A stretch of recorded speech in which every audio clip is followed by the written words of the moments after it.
Yours. Yeah. Welcome to Basement Radio Arcade Podcast Live, episode 69. Oh, yeah.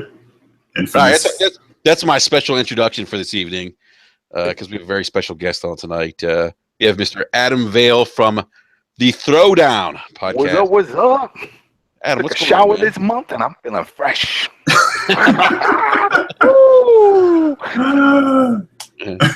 Adam, you just educated me on the ACA, man. That's it. Yep. What's going on? Not much, man. Just great to have you on, man. Thank you for no doubt. Yeah, thank you for coming on, joining us tonight, man. I've been on a guest. I've been a guest on the Throwdown before, and had a great time, talking video games with you guys when I was on last time. Mm-hmm. So thank you, man. Appreciate the time. Thank you for having me on. Absolutely. Mr. Eric Jackson, what's going on, man? Chilling, man. Just another photo finish, man. I was out and about. That's why I told you I was gonna be a few minutes late. So I slid into home. Right into the chair, man.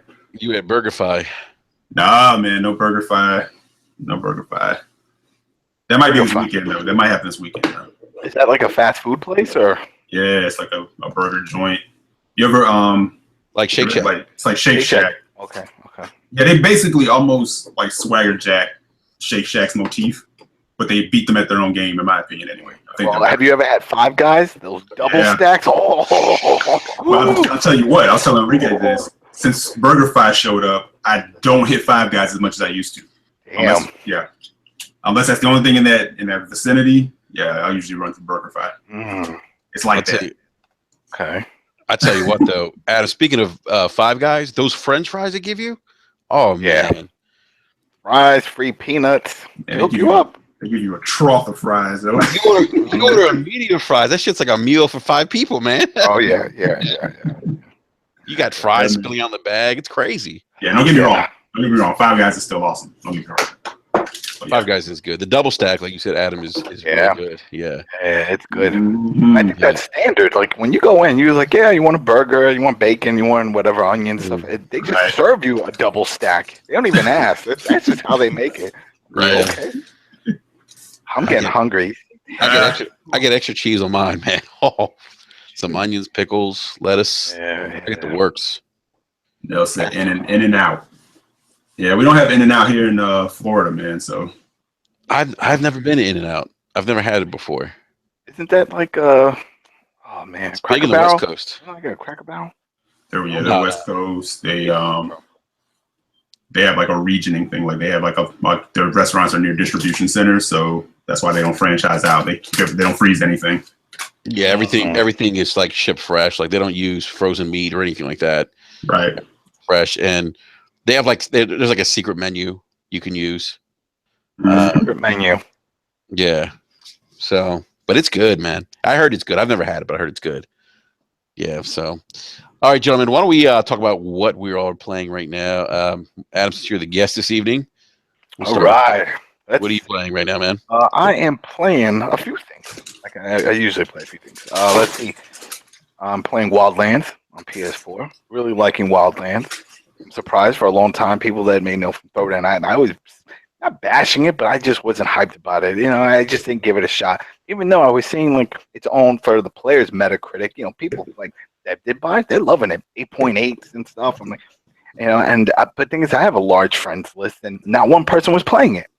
I'm like, shit. I mean, these people that I played Division with and played Rainbow Six, other things, I'm like, if they're not playing it, if they're not feeling it, something's wrong. But again, I just kept seeing all these updates, and they're like, they fixed this problem, they fixed that, this is great, blah, blah, blah. And then it was on sale, so I'm like, let me pick it up, let me try it out. And I got hooked. I was like, this is going to be my game. I've already put in 30-something hours. They send you a damn email every Friday, and they give you a heads up. I'm putting time. That's what's up. So doing that, jumped back on Burnout Paradise on the PS3. Old school. I don't even know how that came up.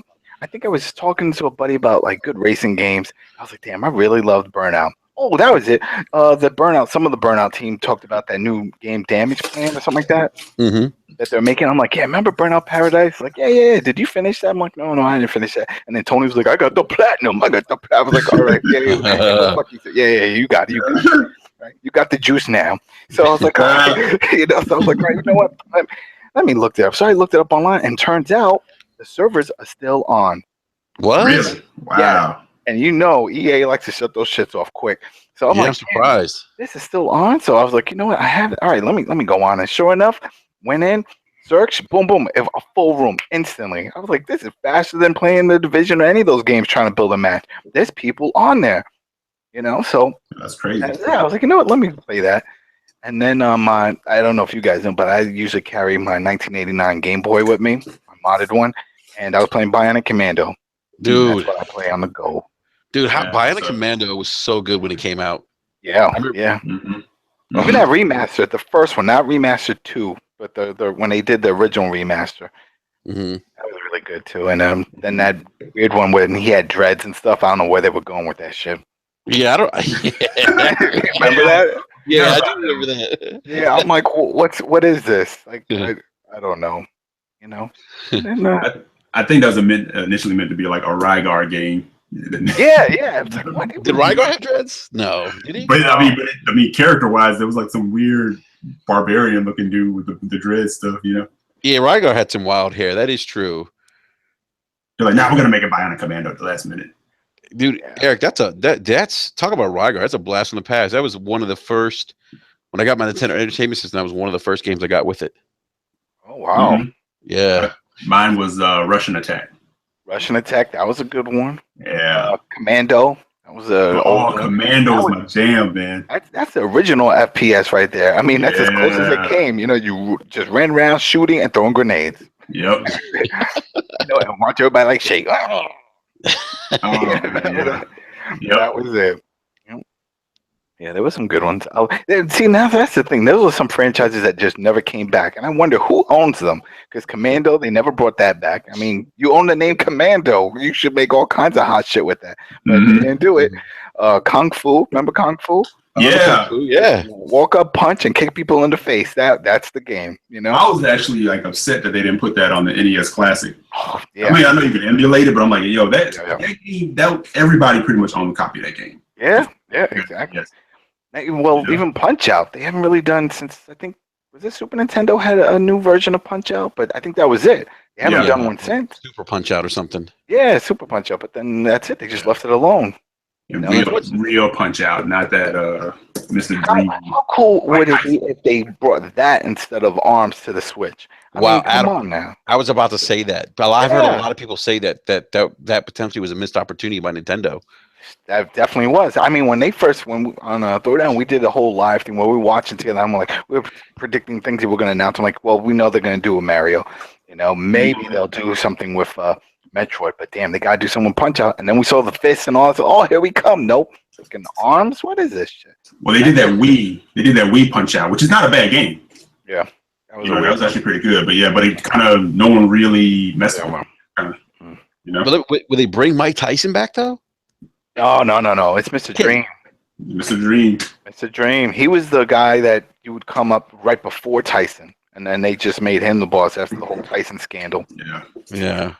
So, I was gonna say, but then if you had Mike's not Iron Mike anymore.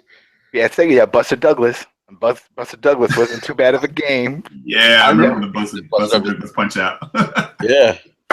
Oh, speaking of all these boxing games, Champions, that EA Champions, remember that the Fight Night series, and they went Champions? Mm-hmm. That one was on sale for like $4. I'm like, oh, well, if the other one still has the online service, this one, no, they shut that shit down. So you can't do online. So I think their only old game is Paradise City that they still keep alive. Wow. Wait, so Commando was Capcom, right? No. Let me look that up. No, Commando. I think that was originally a Nintendo. Yes, yeah. It says coin-operated video game by Capcom. It was in the arcades. It was in the arcades. What? Yeah, that's what it says. That's what it says on Wikipedia. I'm looking at it right now. Holy shit! See, and that's the thing. Then what happened? Because I mean, they abandoned that altogether. They haven't done anything with Commando. Capcom could. I mean, yeah, they could come back. I mean, they could bring that back. Why not? Right? Yeah. You guys remember Kari Warriors? So I remember that. Mario Warriors. That Not was on really. that was on NES. That was who was that? I think that was SNK. Mhm. Yeah, I remember playing that game on the No, Nintendo. SNK was in the arcade. I remember that. Yeah. Yeah, there were some deep cut games, man. Like I think I asked you about Year Kung Fu. You didn't remember that one. Mm-mm. I used to play the hell out of that in the arcade, and I'm trying to remember if it ever came to a home system. I can't remember though. I don't think it ever did. But that was a Konami. Was that a Konami game? Yeah. Yeah, see, It was like this odd like kung fu game, but it was built like an old school, like it was like playing like a kung fu movie, but in a video game form, and you just went through like every stage was like a boss. It's like a boss rush type game. And every character had like their thing. Like you had like the fat Buddha dude who would like fly across the screen at you. And then you have like the nunchuck dude, the throwing star guy, just stuff like that. But that game was dope. What was it called again? Year of Kung Fu. Year of Kung. That does sound. When you said the Buddha guys flying across the screen, that sounds familiar. Yeah. I remember one. Wait. No. I think I remember. Was that the one with the lightning and you're jumping through the trees? No, that was Legend of Cage, which was awesome. I love that game. Yeah. That was one of my favorite games. You had the ninja stars and you were killing a bunch of Raidens. Remember that? They're all falling down. Mm-hmm. I can post links in here in the chat, right? Yeah. You should be able to. All right, let's see. Yeah. All right. So what else? So is that it, Adam? Anything else? I'm always playing too much shit. I mean, you brought up Persona 5. Persona 5 is something I want to go back to because I was playing it, putting some time, and then I just got caught in this whole Wildlands shit. And then Playgrounds. I played Playgrounds for a while, NBA Playgrounds, and that upset me because it made me want to play NBA Street. Yeah. I'm like, yo, I want Street, and I started looking that up, and I realized EA Big is dead. EA, that whole series of the big series. Remember, they did all the NFL, the NBA, the SSX. They did all that. They killed it. Like literally, like that stuff's not on PlayStation now. That's not on Steam. That's not on Origin. That's not on Xbox. That's just done. Like even now, when on the Xbox One, they have that big sale of all the backward compatible games. Mm-hmm. I'm like, oh shit, that's got to be on there. It's not on there. That was one of my favorite games. And Rockstar Table Tennis, which I love. And that was exclusive just for the Xbox 360. And that one's not even on that list. That's not backward compatible. How is that possible? Jeez. It's like, I couldn't believe that, but still. Right. You know what, man? With the popularity of NBA right now, I honestly believe that EA could bring back Street and it would just dominate. Damn right. I'll be the first one pre-ordering that shit. Even if it was the same shit. Same thing. If they, it was so fun. Dude, can you imagine getting like LeBron and Steph Curry in NBA Street? Come on, man.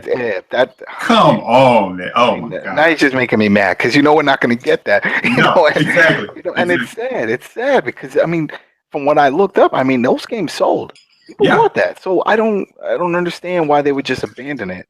Right. And the rumor is that they're coming back with live, right? And it's whatever. Like, but you're not going to right now. You're just not going to beat 2K at their game. So go the whole different route. Yep, walk away from that and go the Street route. Bring Street, man. People be all over it. You remember? I don't know if you played NFL Street. That was awesome. That was like arena football, on crack. You're running on the walls and stuff. What was the one cover? They had Ricky Williams on the cover that one year. Mm-hmm. Yep. Yeah, that was awesome. Bring that back. NFL Blitz. NFL Blitz. That was the one you could do steroids. Yeah, was that the one you could do steroids? Yeah, you went on the sidelines and they juice you up. Yeah, are you serious? You can do steroids in the game? Yeah, they give you like a shot, and you come back all like juiced up. Oh! Yeah, Blitz was like the NBA Jam version, like for football. Like you just like insane hit, like illegal. I was in the arcades. Yeah, I remember that in the arcades. I had it on N64, and I think it was on PS1 and maybe PS2 before the franchise kind of faded. Yeah, What I found interesting with Playgrounds is that that's not an EA game. That's right. Like I've never even heard of that studio, and I'm like, man, I guess the NBA is just like, hey, you got the money, you can make a game. We'll give you the license. And which is crazy. But what's your overall feeling on Playgrounds? Because it's fun, but it feels like it feels empty. There's a lot of things missing, and that's what I keep pointing back. People are like, oh, well, it's like Jam, it's like Hip Hop Gamer. I don't know if you guys know Hip Hop Gamer. Yeah. Right? And he's like, yo, this is hot, and I'm like, no, it's no.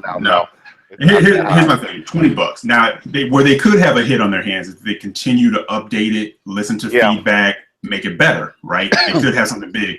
It's not as good as Jam, and it wants to be Street, and it's not good enough to be either one of those. But it has something there because as much as I was like annoyed by some of it, I kept playing it, right? Yeah. But it's just weird because it's like the dunking, and it is what it is. Like you can kind of get the timing down on that, but the timing on everything else just seems off, and it's not really kind of coaching you and letting you know what to do. It's like the jumper, it's either you're too early or too late. I'm like, but you're not really giving me a gauge on how I'm supposed to hit the time. That's the trick. When you go to jump and dunk, and you just gotta keep tapping it, and he'll make it. Because there was some times with LeBron when I got him in a pack, I'm like, yo, this is it. I'm gonna win every game. Right. Missing all the shots, he couldn't dunk. I was like, I'm gonna rage quit. This game is broken. Dunk? What? He could not dunk. He was always missing. He was hitting the. I'm like, what is going on? There's like no rhyme or reason. Yeah, it tells you, on the button, just in a quick minute. It's like, you just hold the triangle button the square button, and then he dunks. I'm like, no, he doesn't do that. He doesn't do that. So when he jumps up and he's in the air, I press it a bunch of times, and then he does it every time. Same thing with alley-oops and stuff. I'm like, okay. It's hit or miss. Like doing alley-oops are hit or miss. How do you get the 4 points? I don't understand that. Very random. Like it doesn't really tell you. Like all of a sudden, like your opponent jacks up like a 3-pointer from half court. He gets like 6 points. Wait, constantly. What? And it doesn't. You don't understand how that happens. That is the one thing it has from an old school holdout. It's cheap. It's called button mashing. It's cheap. And again, you play Tecmo Bowl, right? What? Tecmo Bowl is button mashing. Remember when you would blow Tecmo Bowl out, and all of a sudden the computer would just become beast mode? Like you get on the goal line, and you could almost set your watch to it. I'm about to fumble on the goal line. Yep. Because I'm destroying the computer, right? Playgrounds kind of has that vibe. Like you'll be up by like 12 points, and all of a sudden, again, 3 and 4 points. And stuff, they're making up points. I'm like, he's shoving you 2 points into. He's doing a jump shot, and he got 4 points for that. This game, and the game has like a lightning ball. Like if you're, I guess the theory is if you're putting together like passes. That's what I was doing. You just do a bunch of passes. Passes. I went to do an alley oop, and then when the guy's about to dunk, I pass it back, and then he makes a jumper. Then it turns into that glowing ball. You gotta do good passes. But all of a sudden, the computer gets like a ton of them. It's like every time the ball, he's got like a lightning ball. And that section there is what brings me back to Street, because Street sort of had it, but it made sense because it was the dribbling. Remember, it was the dribbling. The more tricks that you can combine, the roll on the floor, the behind the head, the and one dribbles and stuff, then it built up. Makes sense. It makes total. This shit don't make. I don't even try to do that many jump shots because I'm like, I can't figure out I don't know when I'm supposed to release this ball. I can't figure it out. And I'm like, I know I can't be that dumb. No, it's just the way it is, But damn, man, but you know what? They knew. That's why it's $20. They knew, But that brought up a flag right there because I'm like, all right, $20, not bad. But wait a minute, you got the NBA license. How much did that cost? And I've never heard of this damn studio before. So I'm like, who's funding this shit? You know what I mean? That was the red flag right there. Yeah, that you can afford to get this license and then sell the game for $20. So, and I was like, well, it's probably I saw the pack system and stuff, and I'm like, microtransactions, right? Nope, they don't charge you for shit. That stuff you just unlock in the tournaments, win matches and stuff, do the challenges, you get packs. Right. So I'm like, okay, so it's a $20 flat rate, but you think they're gonna support it? I think it goes based off of sales. Right. Sales, and then who knows? The second one might be the next Street. Might live up. They're like, yo, we got the money we needed. Now here's the full $60 version, and it does all this. Who knows? But there's something there. It's got something there. They just need to like tune it. Like it just if they, like I said, they support it by adding things and patching it a bit. Then they could have something there. But like you said, for $20. And NBA love and nostalgia and Jam and Street, they might have gotten us. The only other issue that I have a little bit, not too much with it, is just the art style, the semi-big head mode. That's constantly on. It's like I didn't like that either. Yeah, I'm not too crazy about this. But I'm with you there. It's kind of like borrowing from like NBA Jam, though, right? With like that. That part is. Yeah, but that was optional. Yeah, that was an option. Turn you it know, on, turn big it hit off. mode. Yeah, big hit mode. That's funny, but then you turn it off. Just in case, you know. Yeah, I don't know, but yeah, I thought it was gonna really hit that nostalgia. Like I said, it's something to it. It kind of pulls you in every now and again. Like you want to play a little bit, but it's not like Jam or Live. Yeah. I'm not Live, but It's one of those, like, if I'm not sure what I want to play and I don't have much time, then I can pop that. I can play that. You know, right, just shoot a few games and then that's it. Like, all right. right, because it is. I mean, it's generous with trophies and achievements if you're playing through it. That is one thing. That's what I've been doing. I've been doing the tournaments. You know, that's how you gotta do it, and then just do the challenges and stuff. All right. So is that it, Adam? Just in terms of game, what you're gaming right now, we're playing. Yeah. I think that's majority of it. Yeah. All right, Eric, what about you, man? Yeah, like we were just talking about. Yeah, I was playing some Playgrounds. So we already covered that ground. So I'll jump on we got the Playgrounds already. Finally started on Resident Evil 7. Yes, finally got in there. Yeah, and I think I told you this a few weeks ago. Like, I'm not quite in a gaming slump, but I'm kind of in a mood where it's like I don't really want to play anything that's too crazy of a commitment, which is why I haven't really jumped into Persona. Get Wildlands. Yeah, that's what I said. Wildlands seems like it might be speaking. Bunch of mini little games, mini matches. People can jump in. You can jump in. You'll do a mission. You'll see mission complete. You'll get all this money and stuff, and then you can just bounce right out. That's exactly where my head is right now. You know, games like that. So yeah, RE7 is fitting that bill because again, you know, I can jump in, play a couple of hours. It's not too much of a commitment. Like even Breath of the Wild, like I have it sitting here. I started it, but I was like, it's not ready to put that many hours into something right now. But RE7, I went through the Batman Telltale. You know, that's pretty. Yep, did that one. What's that? I did that one. That was good. Yeah, you know what I liked about that was that for once someone tried something other than just making it all about Batman. It's a Bruce Wayne story. Yeah, and Vicky Vale. Really cool. And Vicky, yeah, absolutely. And you know, no spoilers, but it was like a really cool twist to use her. It got real dark. I think it was it episode 4 or 5, right? When you go in that hole, no spoiler, but you know what's in that hole. It's kind of that was disturbing shit. I'm like, yeah, it was almost like a what if story of Batman. Yeah, I was like, where is he? Yeah, so no, but it was really cool, man. Really, I don't think I mean, there are comic artists that explore Bruce Wayne, but we don't really see it like in the game or movie medium. Like he's, I've always kind of said, people can say what they want, like Batman versus Superman, and I do say a lot. Like I don't like that movie, but I remember when people were pissed about Ben Affleck playing him, and I was kind of like, that could be cool because the person in the cowl is usually just mostly a stunt person anyway, and you just kind of need someone to kind of talk and do the thing. But the Bruce Wayne aspect could be cool. We haven't really seen that yet, but anyway, I digress. See, other than that, still rocking through Forza Horizon. Have not picked up the expansions, but just kind of playing the main game. I heard that's fun. It looks fun. Was it the Hot Wheels? Hot Wheels. Yeah, I do want to pick that up, but I'm kind of like one of those people. It's like if I haven't done like a lot of the main game, it's like I kind of punish myself by not doing the expansion stuff yet. Like I feel like I haven't gotten there yet. So between that and also still trying to rock on Nier Automata, so I'm jumping all over the place for the most part. Yeah. Well, Eric, I'm happy to hear that you finally have picked up Resident Evil 7. Because that's a potential game that you're contender for me. I'm in RE7. What was it? I made it to the first part. I'm in the house, and I went upstairs and I did the tape. Went to the kitchen, found a bunch of disturbing shit, and it's not going back.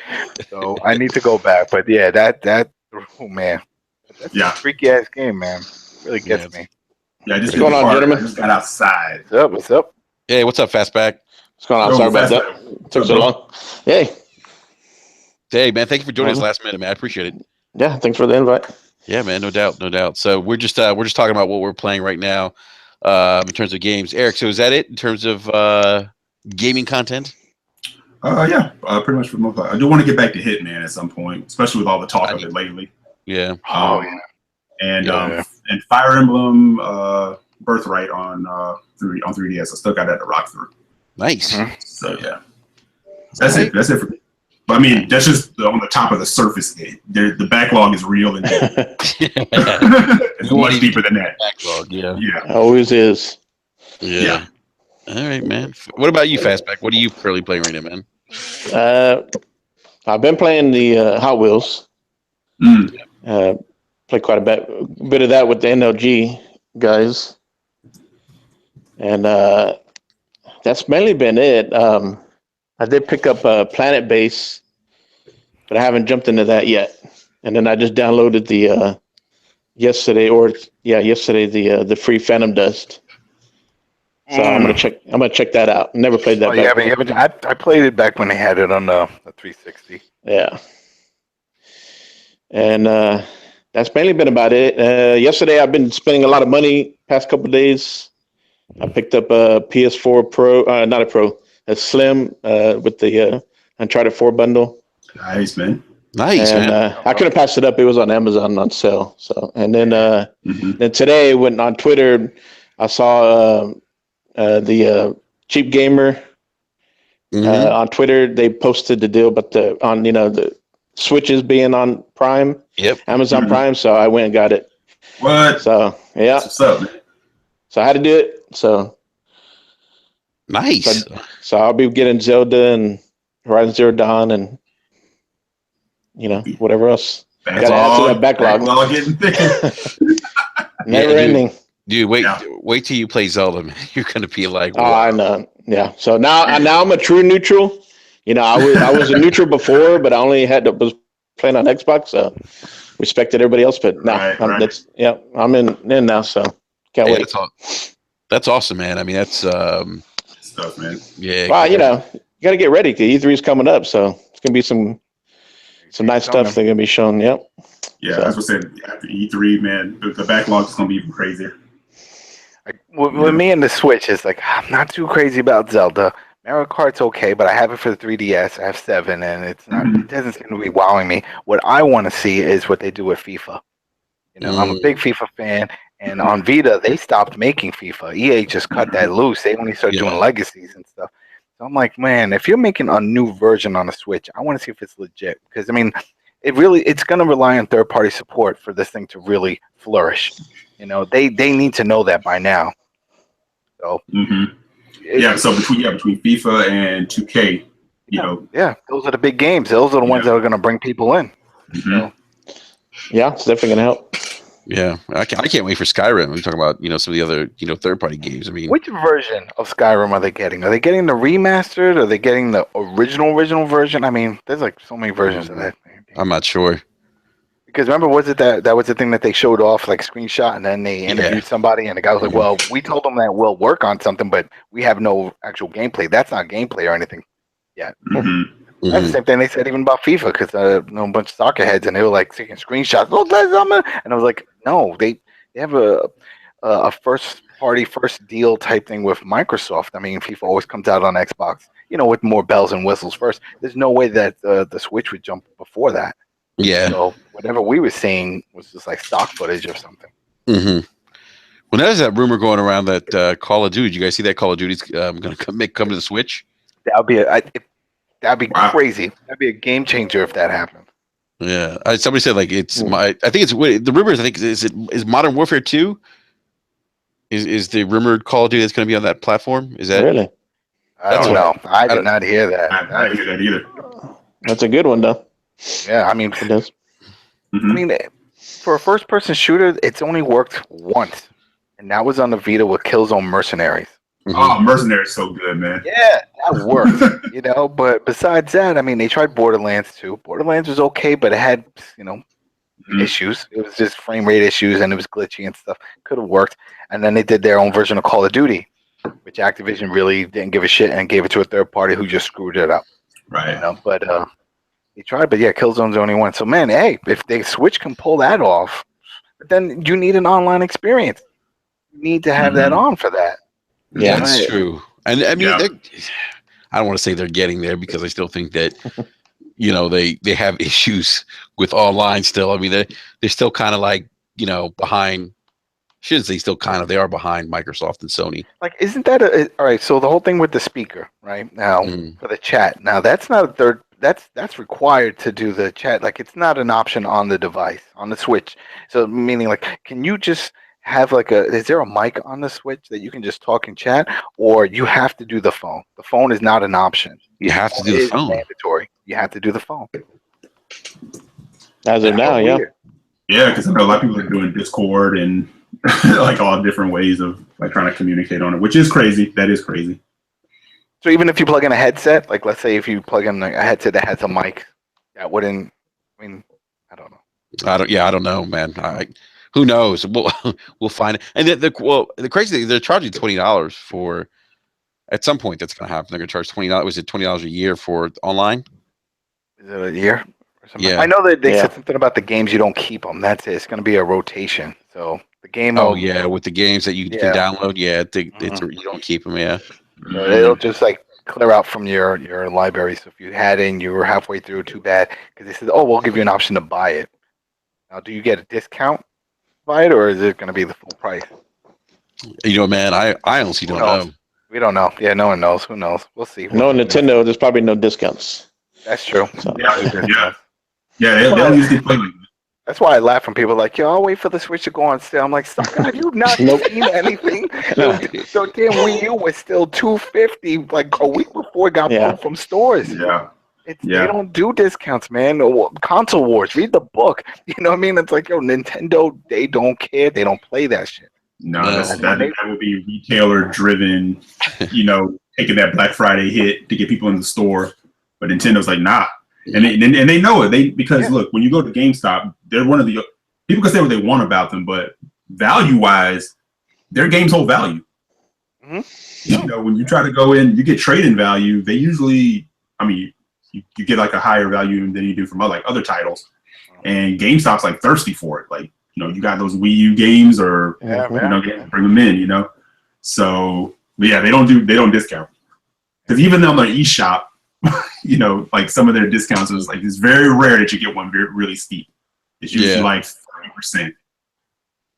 I just always feel like Nintendo is it's its own little bubble. You know, well they are their own little thing, and that's why a lot of people they say, "Oh, you're giving them a pass," or people give them pass. Like, I don't really think it's so much just a pass. I think it's that they're in their own world. You know what I mean? It's like.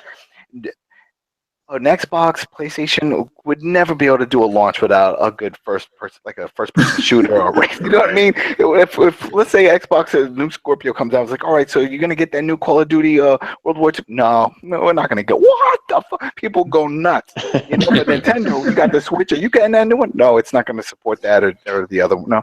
Oh, okay. All right, cool. Yep. You know, it's like people see it differently. So the expectations are different.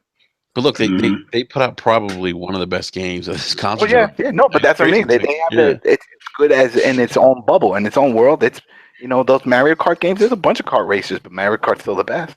Yeah, it is. You know Absolutely, what I mean? It's still the best kart racer that you can get. Mm-hmm. Yeah, that's true. IP wise, I mean, who can say what they can? Yeah, I said before on the show. You know, I mean, Chief is big. You know, Nathan Drake is huge, but none of those dudes could ever be Mario. Not even Sonic. Not even Sonic. Yeah. Mario's on a level with, Bugs Bunny and Mickey Mouse. Yeah. Oh, speaking of that, you heard they're opening up a theme park. Yeah. Yeah, they are, yeah. That's a thing. Yeah, now see, like Chief and Drake could get a ride in a park. You can try to ride, but you're not going to get a whole. Yeah, Mario gets a theme park. Right, you know what I'm saying? I don't even know what a Master Chief theme park would look like. I mean, it would look dark. It would be in space. Scary monsters. You have to be 18 or over to walk in. It would be. That's the type of park it would be. Right. You can't bring little kids in. It was like, oh my god, what is that thing with that sword that's glowing? All right, you know what? Forget it. Let's go to Mario Land. Let's go. Yeah. Little kids running around. Little kids running around with a flood hat on. Yeah, I gotta come back. Yeah, Master Chief theme park. Master Chief Land. You know, be some lawsuits. I'm telling you, something would happen. Halo World. Yeah, some fathers taking pictures with Cortana. Yeah, right. Cortana cosplayers and shit. That would not be good. Yeah, it's too funny, man. So where are they going to put this thing now? It can't go in Florida. They can't do the Florida thing. Japan, I believe, isn't it? Isn't that the Well, the first one Japan, but I think there are plans for it to be in Florida, Universal. What? Yeah. Oh, all right, part of Universal. All right, so And, they're partnering yeah. up with Universal. Yeah. That's who they're Makes partnering sense. with. Okay. That's huge. I mean, just from a branding standpoint, that is just Right. Well, huge, and then it's sort of like, yo, this should have been done years ago. You know what I mean? It's like Nintendo, Mario, that's been around forever. Everybody knows them. I mean, you Yeah. would think by now they would have had it. And yeah, it makes sense because Universal, I guess Cali and Orlando have the same thing. So I know, like, I'm in Florida, so I know they have like the Simpsons Land, and they had like the Islands of Adventure with all the Marvel stuff, but now they're going to lose Marvel because Disney has it. Yeah. Then they have the Harry Potter also. Yeah, they got the Harry Potter world. So I went to that Nintendo Harry Land. Potter world. Yeah, so I think Nintendo's actually going where the Marvel stuff is in that theme park. If you ever look it up, so Yeah. My cousin works over there. She's the manager there. yeah, okay. Or they probably just replace Dr. Seuss Land because we really, Dr. Seuss Land. And don't they have they had wrestling? TNA Wrestling had an arena there. Yep. At Universal, they did. Yeah, they did it at Universal. So I can't watch spot- TNA. Yeah, they did. You know what's gonna be bugged out? What's gonna be bugged out is like Halloween Horror Nights in like Nintendo Land. Oh man, Crazy. how cool! Oh man, Nintendo Land. Like, I was just thinking, like, when they give like those wheelchairs or little type of things. What if they gave everybody little Mario Karts? You know, like you just ride around, like, right? That'd be cool. Hey, I'm tired. I hurt my Target leg. can pull it off. Target can pull it off. I think they can too. Yeah. That'd be That's cool. funny. Yeah. So Fastback, what else? What is that? It, man. In terms of what you're playing, man. So far now, but yeah, pretty soon I'll be on Zelda. It's gonna be busy, man. So Yeah, you'll be backlogged, man. I'm telling you, you'll be backlogged. yeah, Yeah. So that's good though. yeah, no, it is, man. It's awesome. Anytime you can, if you could do it, man, own all three. I always say that if you can own multiple consoles, do it. Yeah. You might as well. If you could afford it, just do it. I don't see why people hate. I'm like, like, once, man. It's like why deny yourself? Oh, I'm loyal, man. I'm loyal. Loyal to what? There's no excuse this year. The games that are coming out this year, this has been the best year so far in this gen. No that's what I'm saying. Like, I spend a lot of time on my PlayStation 4, but I'm an Xbox guy. Look at this. I got my Gears of War. For those not seeing, I got my Gears. Oh, look at that! Nice. It's like that's I always like it. I have everything. I mean, whatever makes me happy, I want to play. It's a good game, then that's what it's at. I don't know why people make a big stink about it. Exactly. That's how I feel, man. It's like I've always been like a multi-console owner, so this whole new thing of like, it's like there's things to be loyal to, but I'm like corporations and their product. Nope. Come on, son. Don't do that. Don't play that game. I mean, be a fan and you have a preference. There's nothing wrong with that. But this whole, I bleed blue, I bleed green. Stop it. Well, that's Yeah, that's like when. Okay, so we'll segue to something real quick, but I'll hold that thought for a sec. But I'm just gonna wrap up what we're playing. So I'm playing Persona 5, and I'll just leave it at that. I'm 99 hours in. Shit. Great game. You close to the end though? Yes, I am. Yeah, I'm close to the end. Okay. Yeah, one of the best games I've played this console gen. It's up there with Witcher 3 being my favorite game of this console gen. Nice. So Eric, you were saying about like people being loyal to corporations. It's like, all right, so we were talking about, I think we were talking about Hitman earlier in the podcast. Eric said he's playing it. I think he's playing it. Yeah. You're playing it, right, Eric? Yeah, and I have the whole season, and I haven't played it yet. I need to get to that, but we found out I believe it was like 6 days ago that Square has dropped IO. Is it Interactive Entertainment? It's IO shit. It's IO Interactive. Yeah. IO Interactive. I believe you're right. It is IO Interactive. Thank you. So they dropped the developer for Hitman. Citing sales and whatnot. And so Eric, so we have Deus Ex, we have Hitman, we know the travesty behind the last Mass Effect. So Eric, when you said people like worship corporations, it's funny. I saw people out there like saying, "Oh yeah, this." So you guys remember what Phil Spencer said like a couple weeks ago about the whole single player games and whatnot. But people were like tweeting out, like, "Oh yeah, like, see, Phil was right." I'm like, yeah. "What? Like, what? Like, just."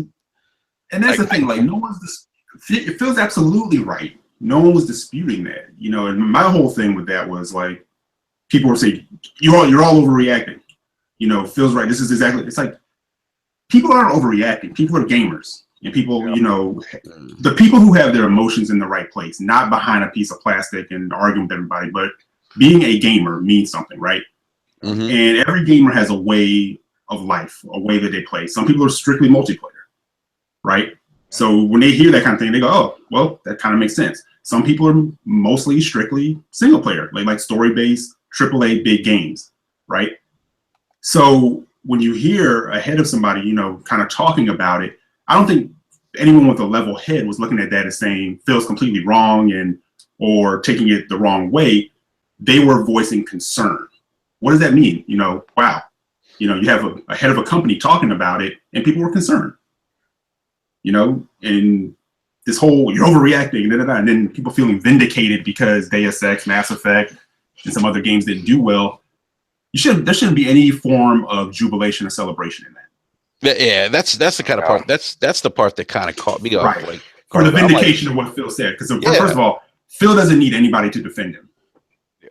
Phil decides I'm going to talk to the fan base, it's not even just the fan base. Phil talks to gamers on Twitter. Doesn't that mean you don't even have to be a fan of Xbox to come at Phil? Now, some people come at him really wrong, but he doesn't need you defending him. Phil made it through the ranks of life, and he's like the head of the biggest gaming division, arguably the biggest gaming division, you know, of one of the biggest corporations in the world. You don't get there by being like, you know, a dummy or not being able to hold your own. You know what I'm saying? But all this immediate defense, it's like, I don't know. Yeah, I guess I was just caught off guard by people, like you said, like the jubilation over. Oh, Phil, like this shows that Phil was right. I'm like, you know, but think about this. I mean, people potentially been impacted in negative ways by this happening. Mm-hmm. You know, not having work. IO Interactive was planning a second season. They said they're still doing it. They said they're still doing it. Right. Yeah. They're still doing it, and I wouldn't be surprised if Microsoft swoops up and picks them up as one of their studios. Which they should. They should. Yeah, well, I agree. They absolutely should. I mean, that makes sense. Consider what Phil was saying about kind of that Netflix model, episodic content. Mm-hmm. I mean, hello, Hitman. Works. Yeah, that works. Yeah. Been working for Telltales for freaking years. Mm-hmm.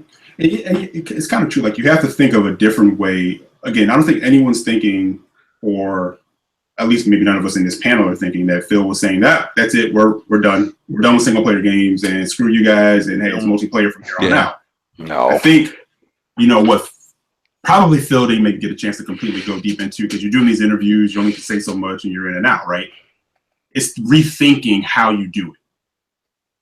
How do you add extra value to a single player experience?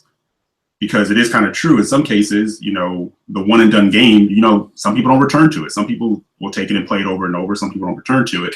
But there's avenues you can travel to kind of add replayability to it, like added challenges, you know, post game, new game plus, or just more story-based content. Right, more story-based content, exactly. Right now, I mean, you got Uncharted that has another piece that's coming out, right? And months and months, almost a year after. Mm-hmm. You know. Yeah, no, Phil wasn't wrong. He wasn't wrong, but I would guarantee. And here's the funny part. You know, the people that follow Phil, who do participate in console war stuff, it's funny because it's like you respect him and you hang on everything he says, except for the part where he says, I don't understand this whole essentially plastic worship, or like, we're all gamers, like just enjoy what you enjoy. Mm-hmm. But that part kind of goes unnoticed. Like that flies over the head of the console warriors. They pick and choose what they want to listen to. Exactly. You know? Exactly. Yeah. I'm sort of like, the dude's kind of leading by example on this. Like, he works for a corporation where he's supposed to be competitive, or needs to be competitive, but he's still kind of letting you know, at the end of the day, just enjoy games, because a healthy gaming, you know, healthy industry is a healthy industry. And it's not even just him. Like even Major Nelson, when Horizon came out, they're like, "Wow, that was a good game." Uncharted 4, yeah, I mean, they giving their props. It's a game, and people like, "Oh, how could they say that? What's wrong with them?" Yeah. Like, come on now. You know what I mean? They're giving the enemy compliments. Yeah, The enemy. Shuei never compliments them. Well, they got after Phil just recently for I think he told the dev that made was it Candlelight or Little Nightmares.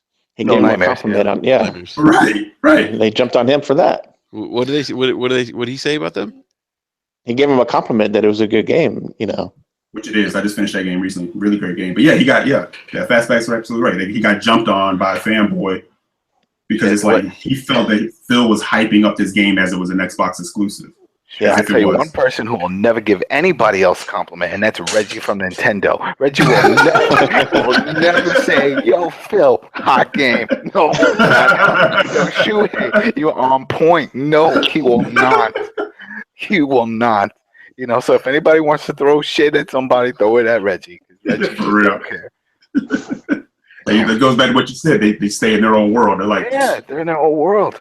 Nintendo doesn't care, man. Nintendo's that person like who's in a fight, they just get dusted. They're just like they keep coming back. Like that's all you got? I mean, like out of all the things, like when this Switch got announced, I'm like, all right, all this stuff, but I don't know why in my head I was like, they're gonna have some kind of achievement trophy system. It just makes sense. Well, Like everybody, that, right? Steam has it. Blizzard has their own for their own world of games. Hell, the damn iPhone has it with the Game Center. You know what I mean? Everybody has their own way of tracking progress in the game and giving you little notifications. That's what people like about it. And they don't even have that. Right. They added that and linked it to their back catalog of like what we were talking about with Punch Out and stuff. You know what I mean? Because back in the day when you played Nintendo and you went to school and it was like, yeah, did you beat it? I got the dream. I beat it. There was no proof. You had to go to that kid's house and see him actually play it through. Or I made it to the boss in Kung Fu. Bullshit. No, a snake bit your leg and you died. You didn't make it past the fucking level. Right. That's the whole point with these, and that's what I like about it. The trophies and achievements. I was like, oh damn, you beat it. Damn, respect. You made it. If you beat the Persona 5 fucking shit, man, you put in time. You know what I mean? It's like as opposed to there's always that one guy who's a one-upper. Like, yeah, I did that too. Yeah, right. So anyway, I thought this Nintendo was going to jump in on this and give like coins to some cool little stars. They can do some kind of cutesy shit with it, and nothing. Still, like nothing. Like I was like, shit. Just why? You're making a killing. Think of all the people that would buy those old games just to collect that. Yeah, they could probably still do it though. I mean, they could probably at some point implement that. I would think. They could. They could have did it with the 3DS. People were asking for that shit. Their games in their world just seem suited for that kind of thing. Yeah, mm-hmm. Like the coin, like the sound effects, to see like you open an achievement, the coin sound effect goes off, or the sound of Mario getting taller or whatever. Yeah, like you said, you would think they would. Nintendo's like, you would think that. But not. I guess we'll find out here in the fall. Right. Yeah, that would be awesome if they did. Hopefully they do. Yeah. Maybe we find out E3. We'll see. We'll see what happens. They'll announce that with the Call of Duty. What? Mind's blown. Nuts. They're like, oh my God. And then they'll be like, oh, by the way, no artificial shortage. Switch for days. And we partnered up with 7-Eleven and Quick Trip and Jack in the Box. You can go to any one of those stores, order pancakes, and get a Switch. Oh man, Metroid. The Metroid announcements. Oh my God! Come on, let's go. What's happening? I don't understand what's taking so long with this shit with Metroid. Yeah. Mm-hmm. Hey, speaking of Switch, they took NPD April. Yep. Yeah. 200,000. But I'm still not surprised. A lot of people are like, oh, you see that when the Xbox 360, the Xbox One S stuff, they've been out for a while. The PlayStation, people got those things already. You know what I mean? So it's like when it comes to something new, unless it's the VR, I don't know people that want the VR. When it comes to hardware, at least. Yeah. And also, but also they had Mario Kart 8 Deluxe launch last month too. So I'm sure that I think that sold 550,000 copies. I think is that. And so, yeah, I mean, it's so John, Mr. Negative, on the podcast here thinks that the Nintendo Switch is going to take NPD the rest of the year. If they can sustain or keep those inventory levels up. So, what do you think, Adam? Do you think they can do it? Well, if we're talking about for the hardware, probably, because I mean, what other hardware's coming out? You know what I mean? It's like, what have we have 60 million PS4s out there in the wild, and like PS4s, 35 or something like that. Xbox Ones, and no one's buying a Vita anymore. That's not even relevant in that market. You got Scorpio dropping November.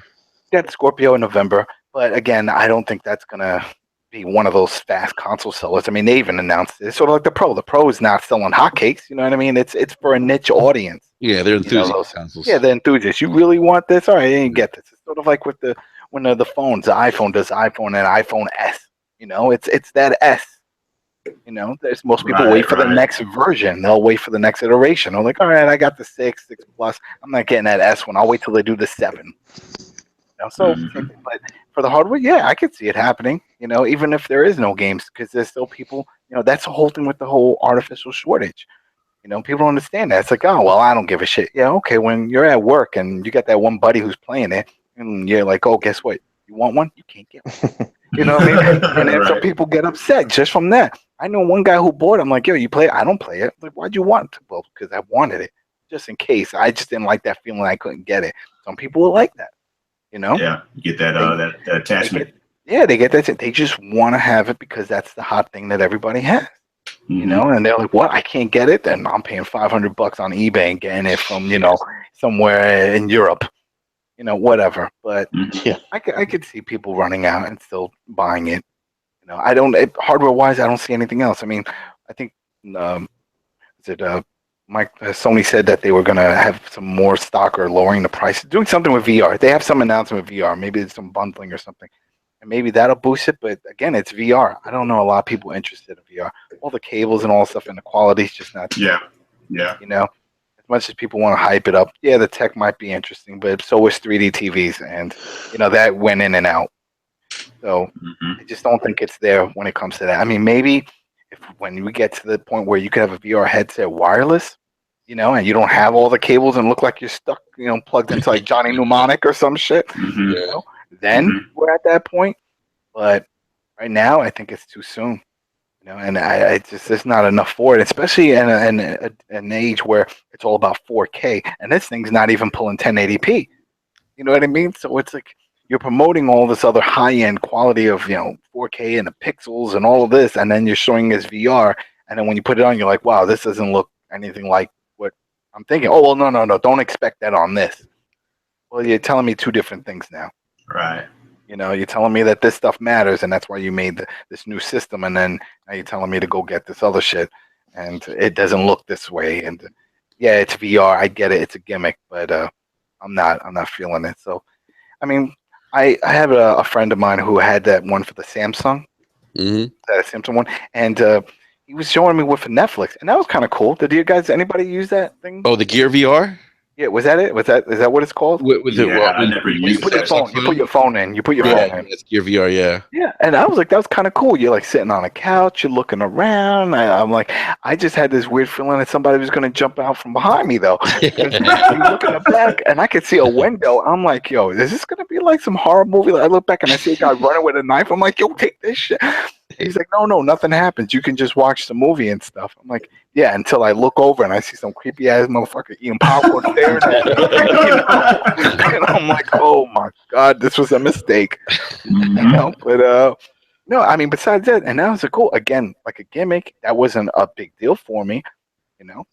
I mean, look at for example, RE7. People are like, oh man, RE7 is crazy in VR. I cannot imagine playing that shit in VR. It's scary as it is. VR. You would play it? No, hell no, I won't play it. Exactly. Like, I want to live. I don't want to have a heart attack. Think about that. It's like you're playing something jumps out. Yeah, I already get chills enough when little jump scares and stuff. No, I don't need something like that. But proof of concept, yeah, I get where they're going with it. But I mean, so when it comes back to your question, I think besides VR, all we have is Switch when it comes to gaming hardware. So I could see it still holding that number up there.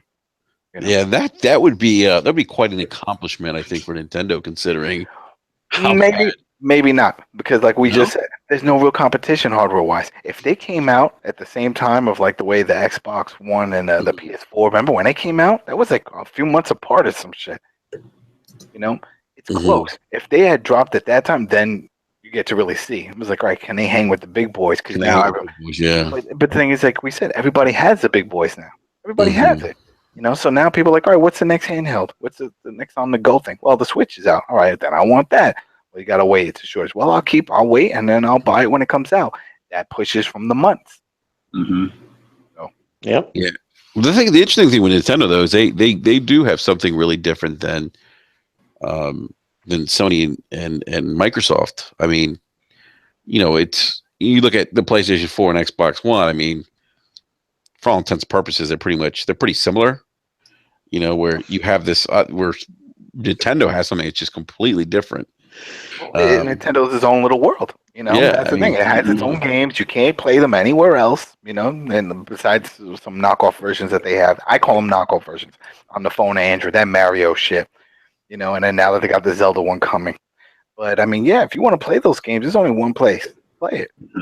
yeah, You know? yeah. So Yeah. But I think the thing I think is that I think where they're going to, I think maybe even do well this holiday is that the Switch. I mean, you could just you could take it with you, or you can dock it on the docking station, have it hooked up to your TV, and play it on your TV. And I think that to me is the biggest differentiator from what Sony, from a gaming, from just an experience standpoint, different from what Microsoft or Sony's offering right now. You I can't take my Xbox One with me. I can't take my PlayStation with me. I can't do that. I can't sit in the I get it. car, or hop in the train and play Persona 5. I wish I could. See, but the question is, how many people use it that way? Like the people I know that use it, they use it as a mobile. They don't really plug it in. And for example, like the Vita, Vita had that option. You had the PlayStation TV, and you could do that, or you can just stream it over if you had a good connection. Mhm. Stream from your PS4 over to your handheld. But it's all about how people want to use it. Because I heard that if you plug it in, some of the resolution doesn't look so great. It's more suited. The games are suited for the screen that's on the Switch, and people prefer to play it as a mobile. So do you have one? Yeah, I do have one. I actually play mostly on my TV. You do? All right. Yeah, because I prefer the controller, the handheld controller, like the Nintendo Pro controller over like just You don't like the Joy Cons? yeah, they're okay. They're okay. I prefer playing with a controller. That's just me. That's just my own preference. But my 7-year-old, he plays it like, well, he'll like sit on the couch and just play it like, take it from the docking station, sit on the couch and play for like an hour, whatever.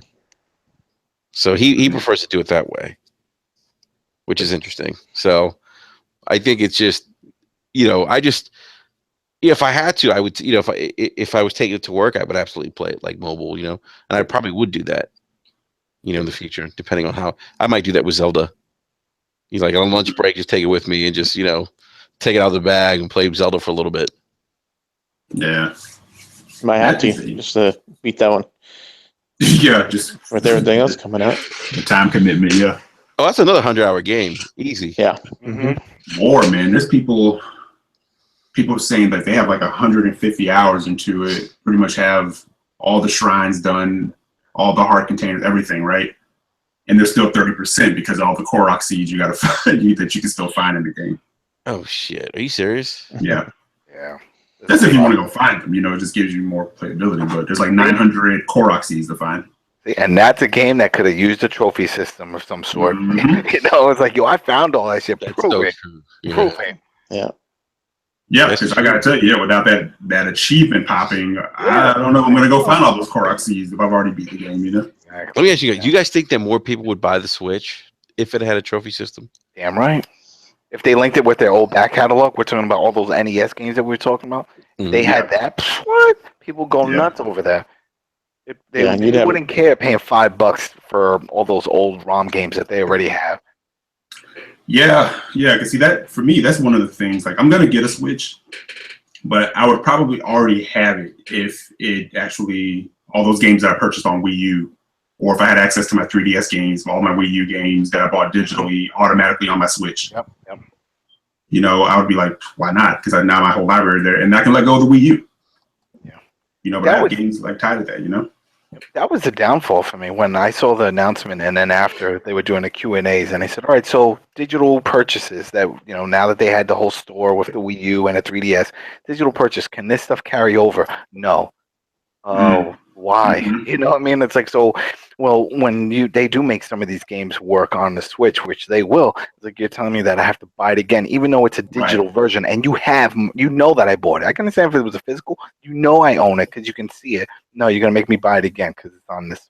Mm-hmm. That pissed me off. They need a cloud-based system. That is a fact, because I've even heard like other, like reviewers or either like people from other game sites, they say, how many times am I going to buy Super Mario 3? Yeah. Out of the eShop or something. And it's like they get you every time because it's like you want that game, you want to have it with you, but you have the new system and you don't have access to it. And like you said, with the way Nintendo kind of rolls, you don't know if you're ever going to get that. No. Everybody assumes. That's the problem. Everybody throws all this. Oh, well, they're going to do that. I don't know that shit. They didn't do before. Right. You don't even say it. But I remember. How about this? I bought so I have the new 3DS. Remember that? That was the one with the nub. Mm-hmm. A horrible marketing. A lot of people did not know what the hell. They were like, "Oh, it's just the same. It's a 3DS." No, it's new. Yeah, I know it's a new 3D. No, it's it new means it has a nub. What do you mean it has a nub? They didn't get it. Thing on it. It was horrible. It was horrible. Right. But the whole point, remember, they kept advertising it was going to be better. It had the nub, so that way it can support better games. More games when it comes to the controls. It was going to have more power. So I'm thinking, oh, they're preparing us for something. We're going to see GameCube or something on this. We're going to see NPD. Right. I mean, this is going to be awesome. So I jumped on the bandwagon. I picked it up. Nothing. You got that Xenoblade or whatever it was. I was like, what? And then they were like, oh, you could play Super Nintendo game. I could play that shit on my phone. I mean, show me that this thing could play like GameCube or something. I thought that was the whole point of this. Yeah, all it did was piss my buddy off who has the regular 3DS. He's like, I can't play Super Metroid on my 3DS. I was like, yeah. I'm like, you have the nub? He's like, no. I mean, that the only cool thing out of that was that you could move around in Monster Hunter. I was like, oh wow, I could see everything now with this one. But besides that, it didn't offer anything else. And then it's just dead. Yep. Yeah, I paid to jump in to get the nub so I could like move the camera in Majora's Mask. And that's pretty much everything. Wow. That's pretty much what we paid for. Right. They got you. They do that. They do that. People would do it just for that. Mm-hmm. Yeah. I'm sorry. That's that gamer life, man. Yeah, I mean, and that's why. And then I brought this up even on Throwdown because one of the guys, he was like, he didn't get it. And he was like, oh well. He's like, it's been years since they've come out with a new console. 3DS came out many years. It was like 4 or 5 years. I'm like, the new one came out 2 years ago. It was not. No, it wasn't like it was that long ago. I mean, I wouldn't be surprised if in another 2 years we see another version of the Switch. I could see them doing that. Oh, we did some fixes. Some of the issues that we resolved, the scratching and this and this. This Switch will have a trophy system. Yeah, exactly. How come the other one can't support it? Because we said so. So, by the way, yeah. Hopefully with when we start paying for online, hopefully they will start listening to people.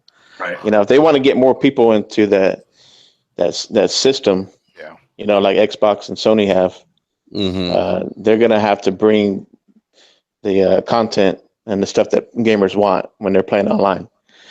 So hopefully that will help. They'll listen. And they have to play nice with their parties. Yeah. Yeah.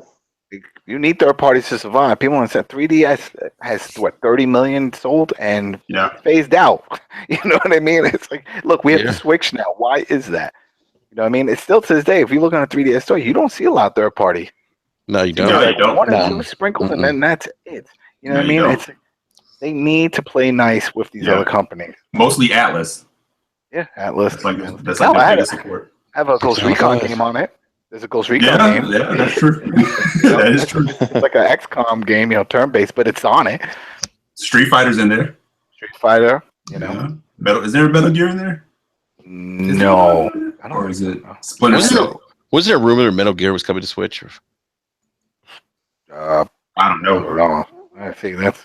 I don't know. Hey, but I heard that. Konami could repackage that collection and put it on there, and people will probably buy it. If they repackage the original ones, yeah, I'm sure Yeah. people buy it. Like the original, the NES version. Mhm. Oh, I would play the NES Yeah. for the old Yeah. NES. I would. Yeah. That was a good. Now one. they get GameCube. That was top. Wasn't it? That was top down, wasn't it? That was. Yeah. Yeah. So GameCube titles are supposed to be coming to the eShop, right? I don't know. That's People said that it has enough power to support it. You know, Right. spec wise it does, but the Man. 3DS had the power to support it also, and that didn't happen. right. That's true. So- That's true. You know, it all depends on what they feel like doing. You Because I know, like, Metal Gear Twin Snakes is trapped on GameCube. You know, you can't really get. There's no like readily available way to play that game. So that would be good to like if that popped up and people could actually get access to that again. Yeah, that'd be wonderful. I mean, like, when they first announced the Switch, my dream idea was that it was just going to be welcome to Nintendo Land. That the online store would have everything. You know, it would be broken down by console. Cute little icons of it. You click the one you want, and then you can download it and you can play it and the whole thing. I didn't know they were going to have the limitations with the memory and all this shit. And back to the cartridges were going to be so small. And I was like, oh. Mhm. You know, and I think that's really what holds back a lot of third parties. I think it is that, the space and stuff. Because, I mean, look at these games that are coming out. They're like 40, 50 gigs, you know, and then with a day one packs, add another 10 just for good measure. Next, you know, you're looking at a game, 60, 70 gigs. Was it, remember Halo? Was it the Master Chief Collection? That was like 65 gigs. Yeah. So Yeah. imagine trying to squeeze any aspect of that on was it a 12 gig disc or some shit that it could hold a capacity, some shit. I mean, it's gonna be hard, you know. So when you're telling these studios, hey, can you port these games? We could have, you know, spec wise, but that size, man, it's not gonna fit. Right. People are gonna need to go out and buy that 128 or whatever, and then maybe they can get it, but it's gonna take up almost that whole damn disc. Yeah, it's gonna take half that thing. Yeah, so I think that's a drawback, you know. So I don't know what we'll ever see on there. That's just it. Like you said, Nintendo, they'll keep you guessing, man. Keep us guessing. I mean, You I know? tell you what, I was excited last podcast about Nintendo. Now I'm like, No, man. It's like the excitement should be it's there. like the 'cause it's still- sobering truth, you know, of Nintendo.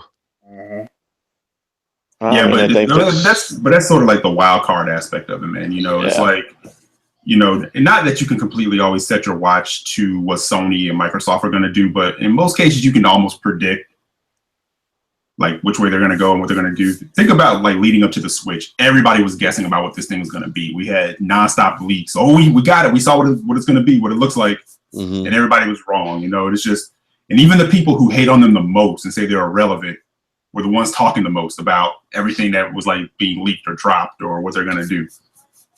You know, so I don't know. I mean, you know what they could do? I was thinking about when it comes to the storage to resolve that issue. mhm. What if they made a dock station that had like an external drive, like a 2.5 size hard drive attached to it? They can do something like that. They could. Yeah. So when it's docked, you can play all those games. You know what I mean? Mhm. And then just take your favorites on the go on the little memory stick. Yeah. They could That's probably actually not a pull bad something, idea. you know, they could probably pull something like that. hmm Well, the crazy part is, I mean, they're definitely advertising the thing. Like they didn't do that with Wii U, like at all. But I mean, I'm Yeah, seeing this no. being Even advertised. that was poor marketing. I know a lot of people that were like, "Oh, that's just a tablet attachment for my Wii." No, Right. it's not. That's a whole other. They're like, they don't Right. show it. No, all they show me is a tablet. It's just a tablet. No, the box is in the. Let's freeze frame. Look all the way in the far corner because you know they did that. They always show the guy on the couch and he's playing the whole thing as if that was it. You know, it's like, no, there's a console on the other side. Yeah, that's the Wii, dummy. I'm like, no, that's not the Wii. Oh my God. A lot of people didn't know. And again, poor marketing. They didn't Yeah. explain it. It was poor marketing. They did not do a good job of explaining it. People Well, no, they felt because of the lightning in the bottle with the Wii that people would automatically, even in the naming, the Wii U, which is a horrible name for like another console. It's like, Yeah, I don't know what the Yeah. U stands for. I still Yeah. don't Right. know what you know, it's I guess it was like Wii upgrade. I guess that's what the U stood for. Who knows? But the Wii, I mean, they advertise that all over the place. But this thing, man, I was at the movies. We upgrade. Even if I were to say upgrade, all right, so you're right. That is a tablet just attached to my Wii. Right. It's an upgrade. Makes sense. Right. But yeah, they didn't even, none of that. But this thing, movie theaters, I'm seeing ads there. I mean, HGTV, 10 o'clock at night, they're advertising this thing, Yeah. So they're definitely trying to get it out there. It's never getting some TV time, that's for sure. They just got to stop the shortages. And they did have run advertisements during the Super Bowl, I think, too, right? They had one. They won. They did. Yeah. And paid like a gazillion dollars for that shit. But right. But I mean, when it comes to all right, so future titles, like what are you looking for? Like that would really push it. Because for me, it would have to be a solid FIFA game, solid FIFA experience, not just a bunch of guys running around in some bullshit jerseys. It has to be a solid wrestling game. Love my wrestling games. I got to see something on there. They have not met WWE. Yeah, got to do something. I mean, I had WWE All Stars on 3DS. And I mean, bring something like that. And then if they could pull like a first-person shooter off, they could bring that. Those are the ones that would really get me in because I know the Mario. I know all that's already going to be there. I want something different. Yeah, I want to see what else it can do. Yeah, I kind of co-sign with you on that. Like, like I know I want a Metroid. I would love to see that. I would like to see them like answer some of their other IP. You know that, right? Mm-hmm. I like to see them do something like they did like with Splatoon, like come up with something new. Like kind of like, that launches like a different franchise for them, but make it a little more gritty. Like they try to do with what was that? The Platinum game they had on Wii. It was a cell shader. Wasn't that the drawing with the blood and all that?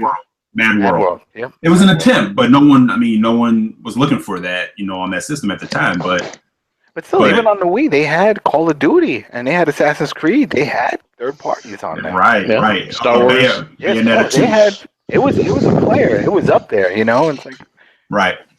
Yeah, Bayonetta 2 to me was an awesome move that I still don't think they get enough credit for, because I know people are pissed that it's not on Xbox or PlayStation, but it's like Bayonetta would be dead.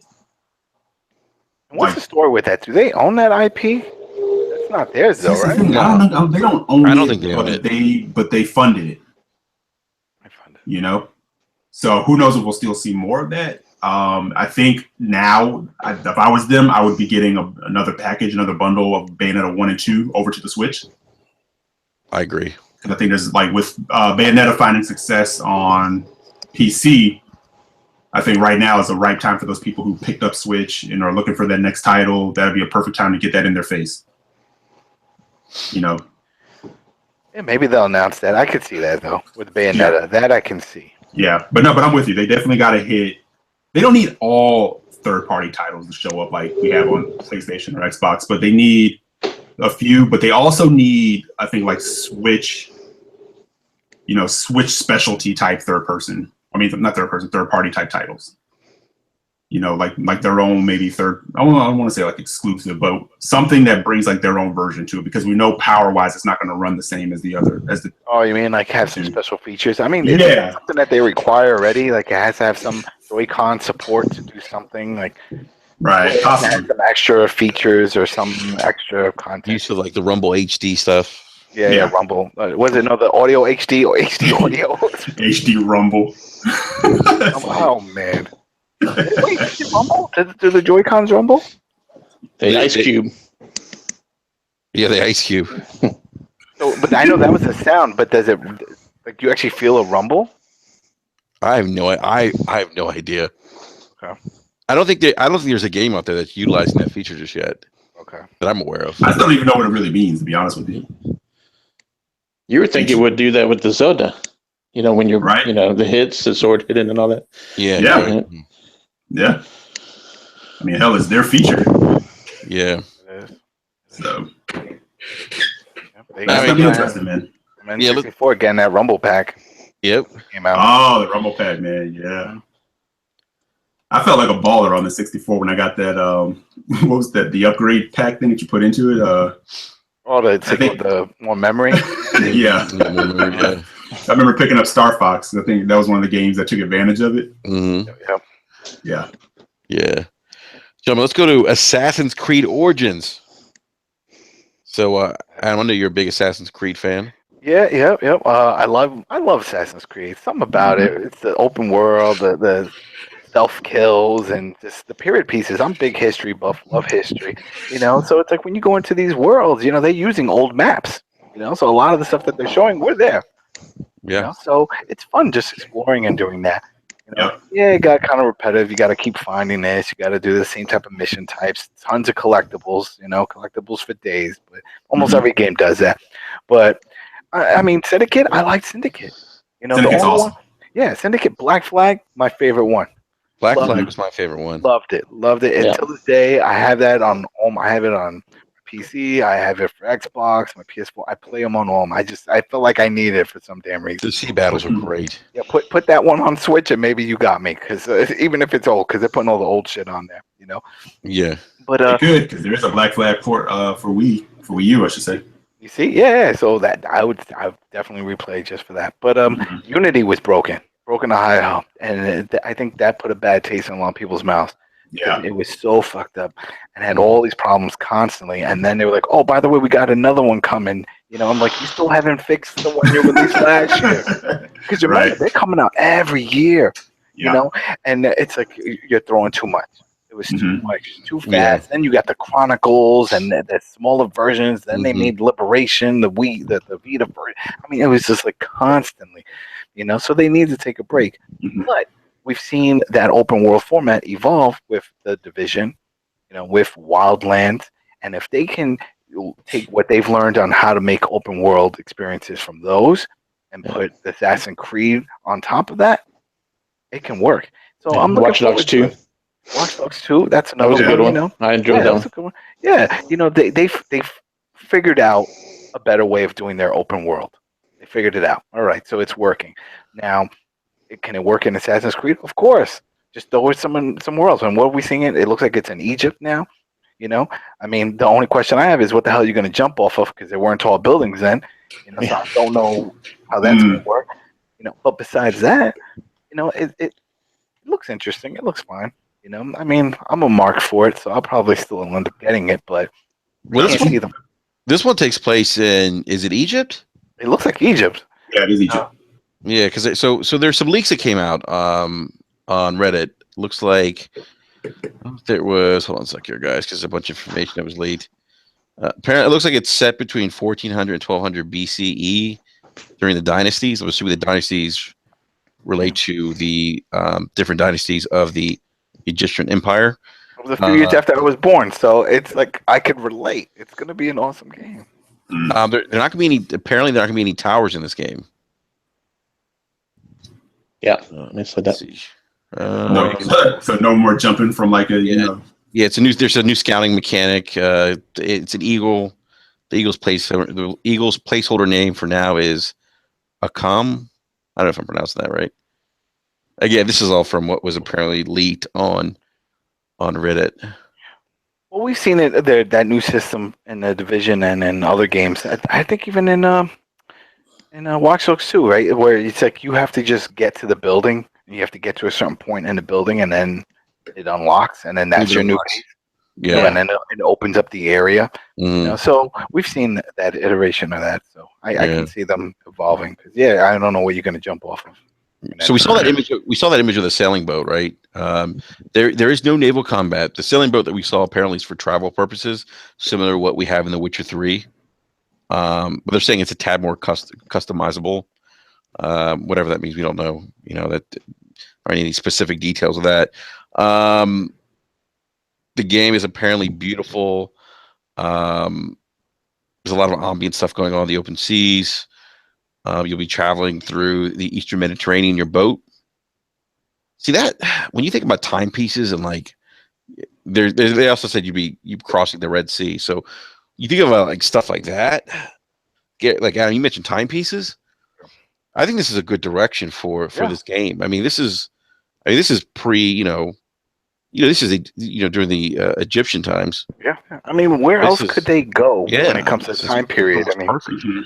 Yeah. Yeah. So, main protagonist is a quieter version of Altar. Basically, looks like him, slightly darker. What else? Just glad they didn't go to space. That would have sucked. Yeah, right. That's even like the next move, right?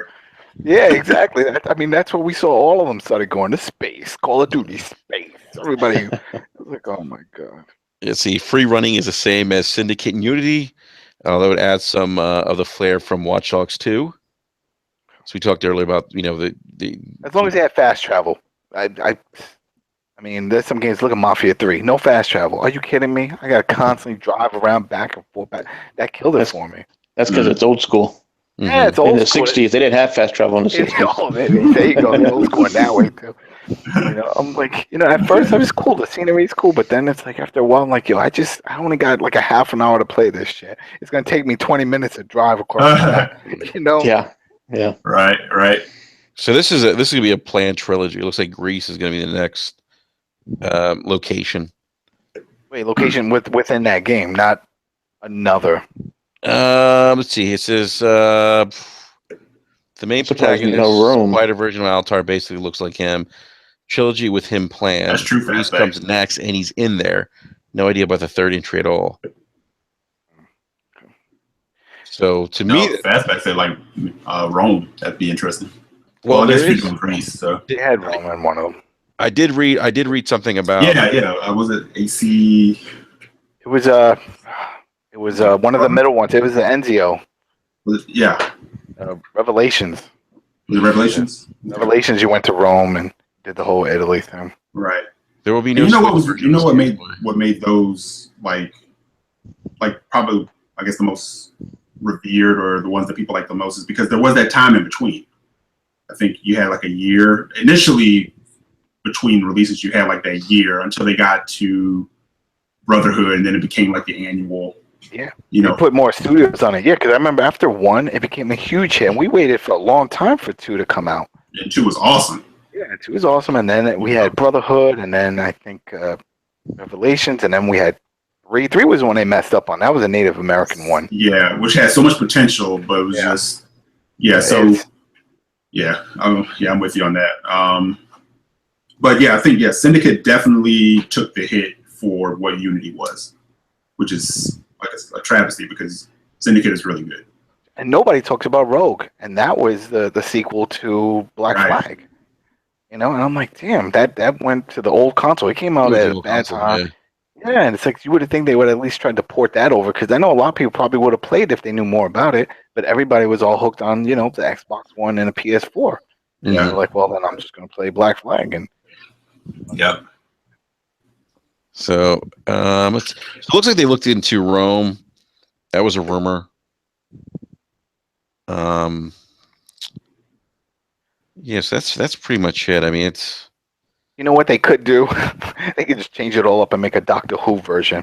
Get into the parties and just like travel around from different times, and they can make it like episodic. And every episode you're in a different place, and you can pick and choose and get them at different points. So you can get episode 1 and episode 15, and don't have to get the ones in between. It doesn't matter. Right. One more thing, they're saying character customizations are more like Unity than Syndicate. All right. So wait, so then if it's more like that, I wonder if it's going to have some kind of co-op because that was one of the things that Unity offered. It had that co-op option. Yeah, I did read that they're also not. They solely focused on the story aspect of the game. There's no multiplayer. Okay, so who's working on this? Because there was so many teams. Remember, it always felt like every other one was a good one. So, Right. It was like, oh wait, which one? We got Black Flag, so the next one's gonna suck. And sure enough, the next one did suck. So. Yes, that's a good question. I'm not even sure. Let's see if I can look that up real quick. Ubisoft's about to get taken over anyway. Man, I can't believe isn't that scary how shit like that happens? Yeah, it's like somebody just goes out there and is like, yo, well, it's okay. We got shares. It's like, well, this guy out there and he's buying everybody out. What? He's collecting everything. He's going to own us soon. Who is he? I don't know. His name is Todd from Wisconsin, but whatever. This shit's about to get real. He's going to own us. Who's it? Vinvendi? Yeah. Well, they own a minority. They have a minority stake in Ubisoft, right? Yeah, they own that, and that they're just gobbling up more stock slowly, and it could get to the point that they could become 50-50, I think that was the issue, that they're getting close to that. Wow. So then they could have a say and development, and where Ubisoft decides to put their money in games, they could say nope, nope, and that's not what they want. Nope. And we don't want that. No. One more thing, guys. There's also a rumor that on the 19th of this week that the game will officially be announced. Well, I got an email. Did you guys get that email No. from Ubisoft? I got an email from them. Oh, okay. About it. So that's happening then. Hold on, let me. Yeah, I wouldn't be surprised because I think on one of the podcasts from IGN, they did say next week you're going to start seeing some announcements. So, yeah, that would, if they're saying that, I would imagine that we're probably going to see something. It said from Assassin's Creed. Prepare to make history. There's not much actually on there. I don't know if you could see. That was it. And for those guys listening, it's just like links me to their website. But it was an email from Ubisoft saying, prepare for history, and that's it. And then click this link. And do they say the date? Like when is it? No. When it's gonna? No, let me see. I just clicked the link. I don't think I clicked it before. So they're saying May 19th, which is this Friday. Stay tuned to E3. That's it. When you click the link, it tells you stay tuned, and it just takes you to Ubisoft's website. Ubiquitous software. Interesting. So yeah, I mean, they probably just had to spit this out because of the leaks. I was like, "Is this true?" And this and that, and they're probably getting annoyed being asked. So I was like, "No, just send an email. What are we gonna tell? Nothing. Just tell them to watch for E3." Okay, that's what I'm putting. Well, the other thing is that what I'm hearing is that, at least from what I read, is that the leaks they're controlled leaks, like they're doing it on purpose. I could see that with other studios, but remember, was it Unity or Syndicate where it was a guy on the train and somebody just like over his shoulder took a picture? You know what I mean? It's like, I mean, yeah, I feel some studios they do that, especially when it comes to trailers. They're like, oh, a leak trailer. That's just like 15 minutes long, man. It's like this isn't a leak. This guy actually pushed this shit out. So, and they say leak just to get the buzz because people are like, ooh, what? Oh, that's sneaky. And it's like, oh man, let me see. They don't want me to see this shit, do they? They're creating that hype. Yeah, got to creep the hype somehow. Yeah, exactly what they're doing. and supposedly the Crew 2 is also coming out. They're going to announce that one. Yeah, I'm surprised because I was not a fan of the first Crew, but a lot of people still play that. Was it like 12 million active users or something? Yeah. They said some. I'm like, where? In year 3? Yeah. It was okay, just I mean, compared to Forza Horizon 3, just the mechanics just wasn't there for me. But the concept, idea of the whole United States was cool.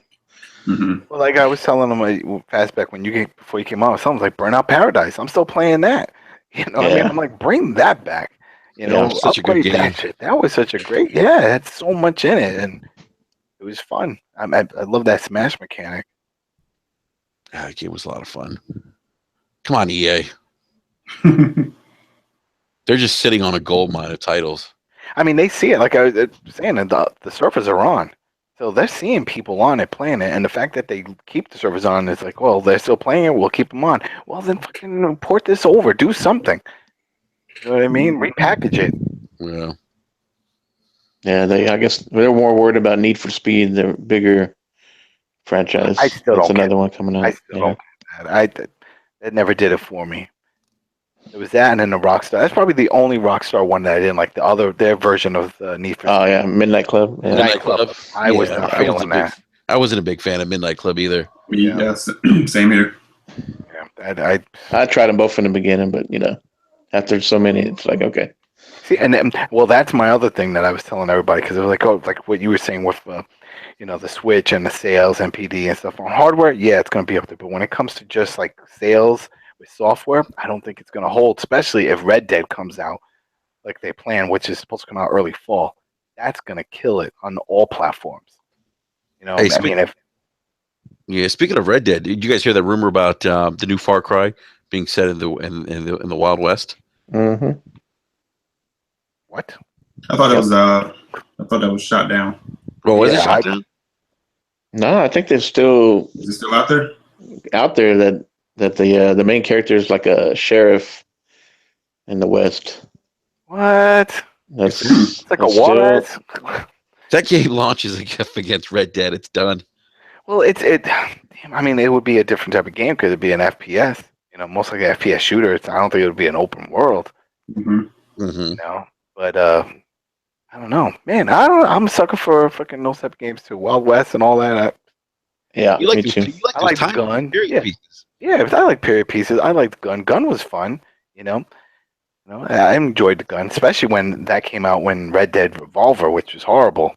The gun was awesome, and then of Oh course we yeah. got and then we got the new Red Dead Redemption, which was just awesome. Loved God, it. Red Dead Redemption's so good. It was so good. And that's the other one. I'm telling you, they're gonna announce a remastered version of that. Probably at E3 or something. They're gonna announce it leading up because there's no way they're just gonna drop the second one out. They're gonna lead it up. They know people want this shit. They That know was it. That was rumored last E3 too that they were going to make some kind of announcement. Well, they did. They eventually did. Remember, it was backward compatible. It was Mhm. backward on the Xbox One, and then on the PlayStation, it was on the PlayStation Now. But people want to see something touched up, and we know they can do it because they did it with 5. So Mhm. I could see them easy doing it. God, I can't even, yeah. I left GTA 5 last console gen. I didn't even buy this console gen. Oh damn! I own it for Steam, 360, PS3, Xbox One, Jeez. PS4. I did. I had to. Yeah, but My because it brothers, was on. Yep, and I beat it on Steam and I beat it on the PS4. We did the whole. Nate in the live chat, by the way, says played Burnout Paradise for like 3 years. That game was straight fire. That game was good. You can still play it. Yo, let's meet. Let's go on. I need more people to play. I'm telling you, it's awesome. That's crazy. When you said that you were still playing and the servers were still going, that's Still up. I was playing amazing. it last night, man. Last night. That's That's pretty crazy. Yeah, that's pretty amazing. It's fast. I mean, I because all you had to do is press right on the D-pad, and then it would connect you to the free roam. Press right, was roaming. All the names started popping up. Pop, pop, pop, pop, pop, pop, pop. People talking. I'm like, shit. I don't even have my fucking headset. What the? Yo, this is alive. You were surprised. Like, well, wait I a was minute. surprised. I really thought it was just gonna be me and one other guy who was like, "Yo, I have no job. This is all I have." But I've been living on this one game. My wife took all my other games. This is like the only one I Exactly. have left. That's it. I can't afford anything else. Did I tell you I'm in prison? This is in the library. This is all we have. I'm in the prison library. Jesus. Yo, that's where they have the consoles, from what I hear. So I'm like, all right. But no, there was tons of people, and then I jumped out of that one, and then wait, that one closed, and then I searched, and I jumped into another one, and that one had even more people, and these guys were like, I guess buddies from outside, and they're like, yeah, we're gonna do this again. All right, let's line up, let's do this race like last time. Though I'm like, it's like its own little private world now. It's of all the people that still live on it, but can't be surprised because remember years back, Halo 2, they didn't want to take the servers down because there was still people playing fucking Halo 2. Yeah. On the original Xbox. Yeah, they were. I remember that. Yeah. Yeah. And Microsoft said, we're not shutting it down. And they left it up for another 2-something years. And they said, you know what? We're going to finally pull it, but we'll pull it when no one's playing. And those same guys left their Xboxes on 24/7 to keep it alive. Dude, that's dedication on.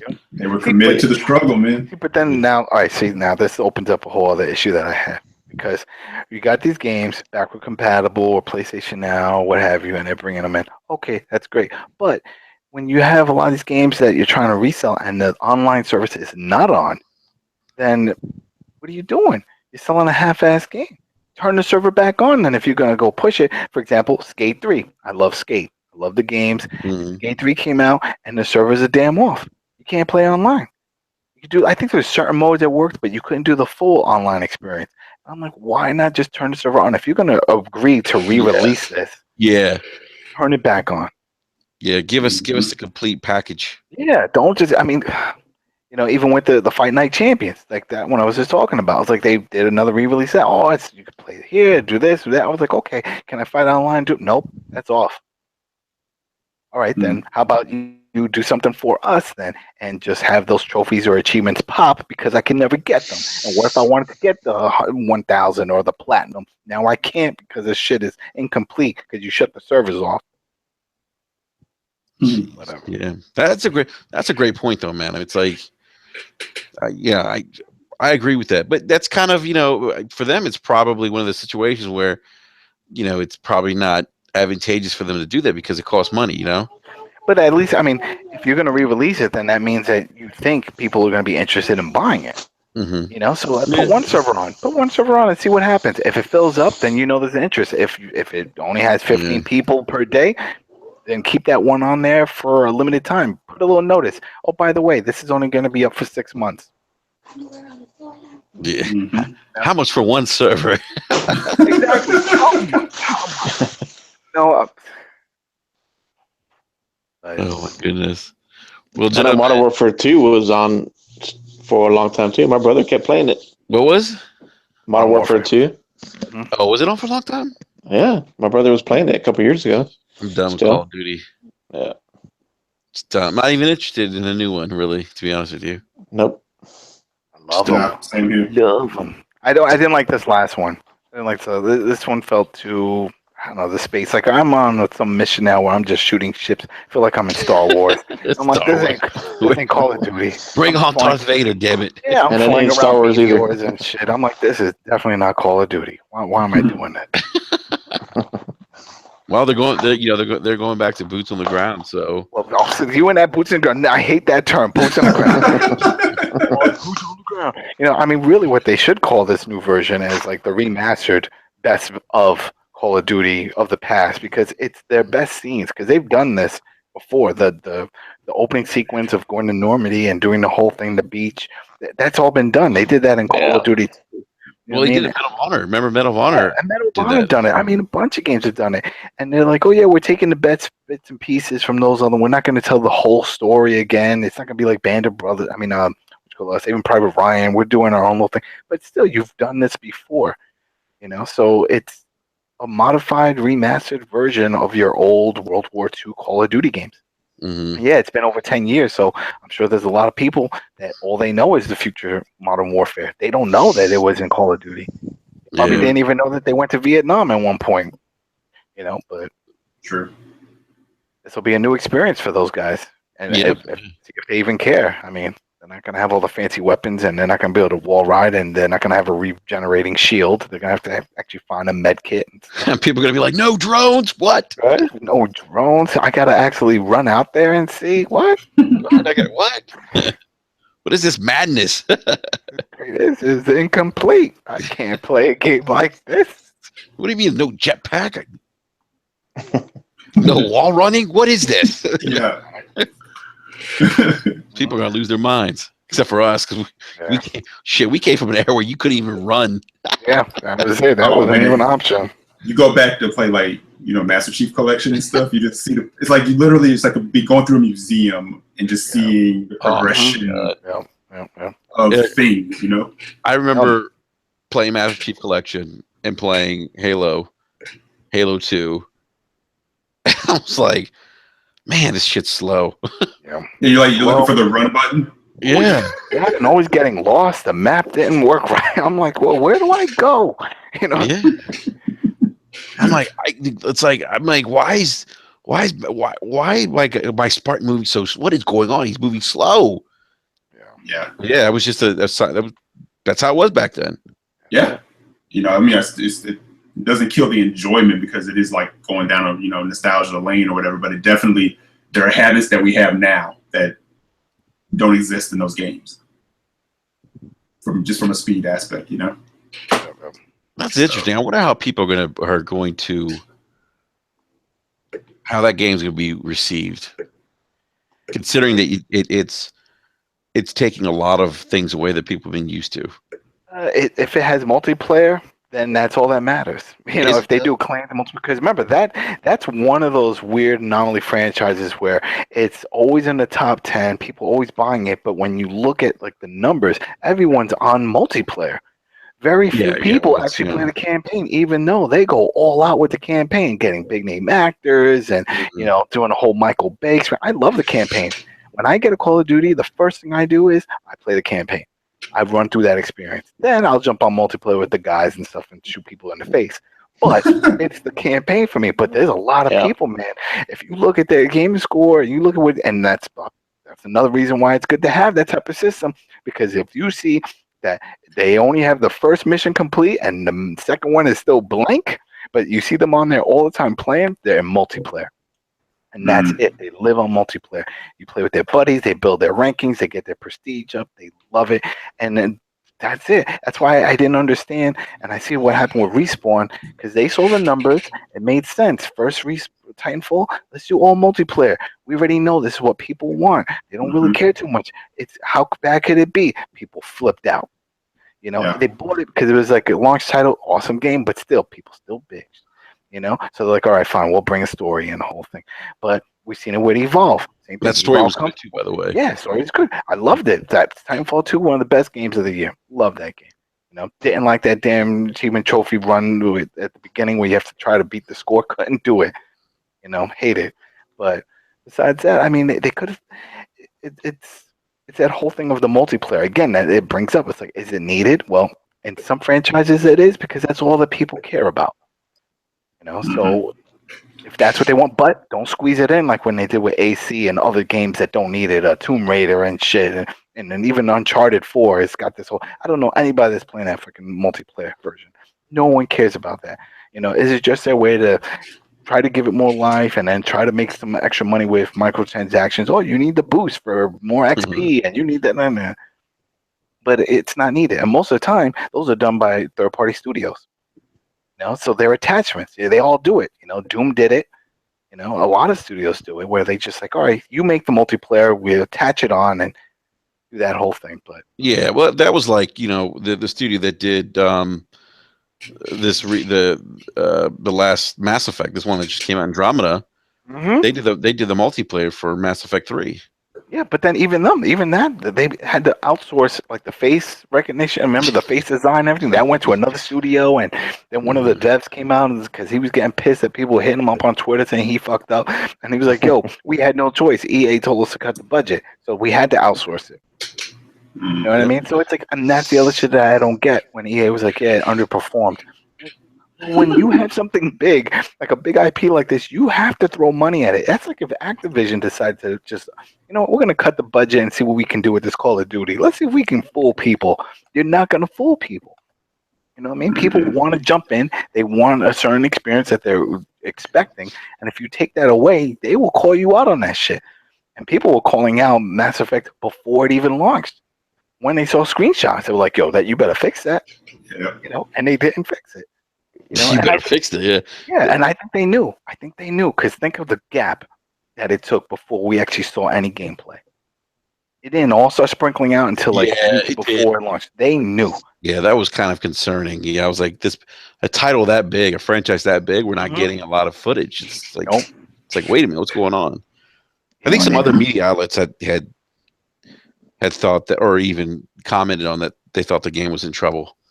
It's sad because I loved them. I loved all the Mass Effects. I beat them all. And then when I jumped into this one, I was just like, I can't. Yeah, I haven't played it. I'm not motivated for it. You know what I mean? It's like it doesn't do anything. The story's weak. You know, I didn't even care about the phases too much because I put helmets on my guys or whatever. You know, but I just felt like I was doing the same old shit. Okay, we got to go turn this generator on. There's a good chance once we do that, some raiders are going to show up. And sure enough, on cue, bam, they went down. I'm like, yo, give me some time to get cover. You know, I mean, it's just the same old. There was no surprises. You know, it's so new to me. It's too funny. Oh man, yeah, that game's gonna be. That's something I'll probably, if I have time, play down the line. You know. Yeah, another add to the backlog. Yeah, exactly. Yep. Yeah. I still want to play it, but yeah, it's not jumping to the top of anything, you know. Because I'm a Mass Effect fan too, so for that to happen, it's just like disappointing as hell. Yeah. Well, there's so much great content out right now. Yeah. Oh, do you guys play that Guardians of the Galaxy, Telltales?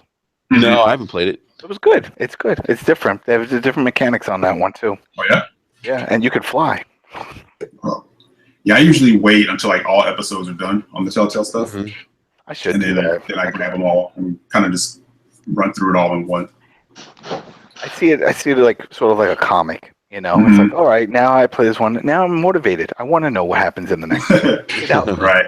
Yeah. Like that with the new Walking Dead one. It's like I've done it all. I'm waiting for episode 5. You know, I'm like, okay, you know, it's my interactive comic. Nice. Right.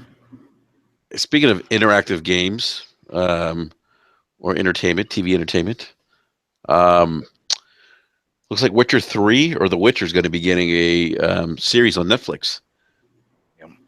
Oh, did you ever hear the story about the creator of Witcher? No. You No. hear that? Oh my God, I forgot his name, man. If I knew, I would have looked it up. So the guy who created the story, it's a Poland. It's a Yeah. Polish story, old Mhm. folklore, whole thing. Anyway, Mm. so he was doing an interview with some studio or some magazine out there, and they were talking about, like, you're making all this money, your IP is so popular. It's like, wait. I'm not making any money from that. And they're like, "What do you mean?" It's like, "This is your baby. This is your creation." No, he said a small studio approached him about making a game, and he was like, "Okay, yeah, whatever." And they said, "Well, listen, we don't really have much money, right? But we can give you, royalty stakes and sales and this and this and that." Mhm. He was like, "No, you guys are not going to ever make that much money with this. So how about you just give me one lump sum?" And that supposedly they had to get some money, scramble and stuff to pay this lump sum, and his lump sum was for the full rights of the Witcher series. Shit. Wow. Okay, yeah. So he took it, not knowing, and I mean, he said now he was kicking himself. Think of all the money he would have made, Oh you know, yeah. because of all the royalties and stuff, and how it's continued on and it's become a huge success. But he said at the time it was just a few guys. They were scrambling just to give him the lump Yeah. sum money. So he was like, I wanted the money now because he had no faith in the product that it was Wow. going to ever take off. So he gets nothing. I'm, Nothing. He says, but you know what? He says he doesn't hold any hard feelings. He doesn't feel like they swindled him because it was his call. it was his call. They did offer to do the royalties and all that stuff, and he waived it. And he says, you know Wow. what? He says, I like what they've done with it. And when he does book signings, because he's still writing books in the series, and they still have rights to make games from those new books. That's how badass this fucking contract is. So Oh my imagine if you're god. the writer and you write a book, there is a good chance someone's going to make a game about it or now a TV series and you don't get shit. That's crazy. Because That's insane. Netflix, So- the show's going to be based on the books So then, that are set prior to the video games. so I hope he gets money from that. I hope he gets some deal out of that but he said that he's cool with that and that when he does book signings, that sometimes people show up with the game to sign the copy, and he'll sign it. He's like, what? It's still my work. It's still my universe. I created the character that's on the box, so he'll still sign it. But yeah, he says he kicks himself every morning. Jeez, that's crazy. That's got to be hard brushing your teeth and just like staring at yourself in the mirror. But he probably spent that lump sum already. Yeah. That money's been gone. Yeah. Yeah. Oh my god! Can you imagine when he goes over to maybe one of the developers' house? Oh man, speaking of that, this is all related to it. Monopoly. You remember Monopoly? Everybody played Monopoly, right? Mhm. So the person that made Monopoly tried to get Parker Brothers and others to make it into a board game. They said no, nobody wanted it. So then they sold it independently, and they made all this money. It was supposed to be a learning tool for schools and stuff. Eventually, Parker Brothers said, "You know what we want to do? We'll do it." It's like, all right, well, we'll lease it to you. And so you'll have to pay us. Until this day, that family is still collecting from Parker Brothers. Parker Brothers does not own Monopoly. The family still owns that game, and they still collect checks. So every time we see a Star Wars version, Wow. a Marvel's version, Game of Thrones version, of all that, that family is still getting paid because they refuse to sell the whole thing over to Parker Brothers. Wow. Imagine that your great-great-granddad Smart. hooked you up for life. Hey Adam and Nate. So Nate in the live chat said he read that interview about the author of The Witcher. He read that interview. Yeah, man, that is Yeah. crazy. Yeah. I still can't believe that shit's it's crazy. But he didn't see it coming, and I was like, I try to put myself in that spot. I mean, if two guys come over and say, "Hey, we're gonna work on something. We're trying to make this game, and we don't have much money, but we'll give you royalty rights when it does come out." You may say the same shit, be like, just give me some big money now. Give me some now. I don't believe I'm ever gonna get anything out of it. Who knows? I don't know. But Yes. This is I think this is going to be interesting. Netflix is doing this. I mean, this is they have a lot of them. They have some of the Marvel franchises on there now. Daredevil, which is good. If anyone's checked that out or hasn't checked it out, definitely check out Daredevil on Netflix. Bring me Yeah, Gears.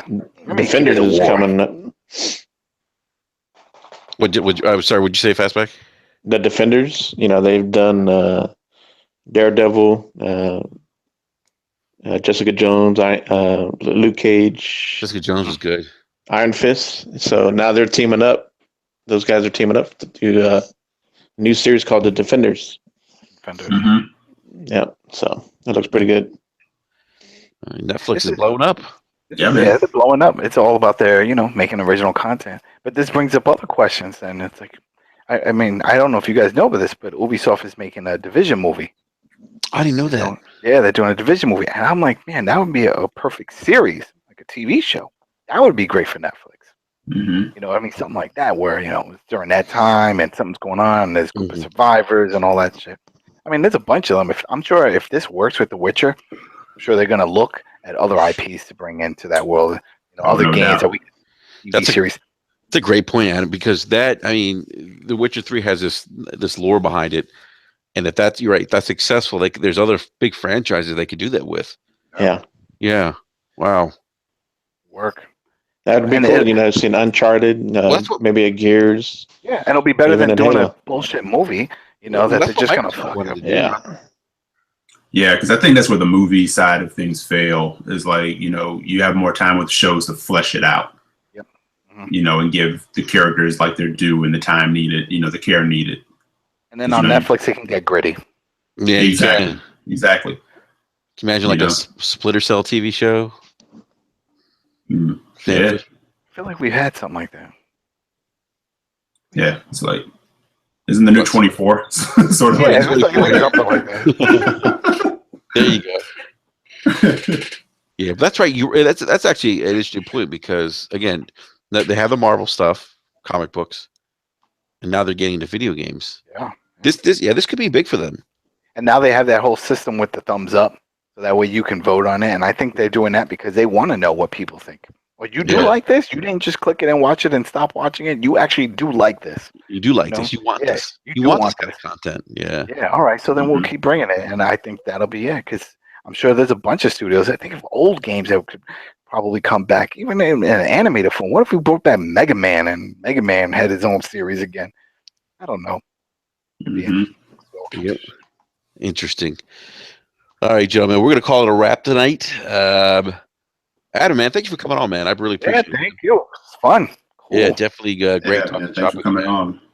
Yep. Yeah, and Fastback, man, thank you for joining us again. Appreciate it, man. Thanks for the invite. Sorry I came in a little late. Oh, man, no worries, man. I get it. I was late too, man. Don't worry. Yeah, Eric was at BurgerFi. Finally, I got to get on with Eric, too, so. I know, right? Oh, yeah, that's right. Yeah, I missed you. Yeah, last the first time on together. Yeah. Yeah. I'm just a backup for Eric. That's what. Nah, you're fam, man. Yeah, appreciate it. Yeah, big shout out to John, Sam, and B Money who could not make it tonight. And real quick, Adam, why don't you go ahead and plug the Throwdown, man? Yeah, Throwdown tomorrow night. It's every Thursday and every Sunday live over at Coalition or on the YouTube channel, The Throwdown. Also at thecoalition.com, we have the WrestleCast. I do a wrestling one.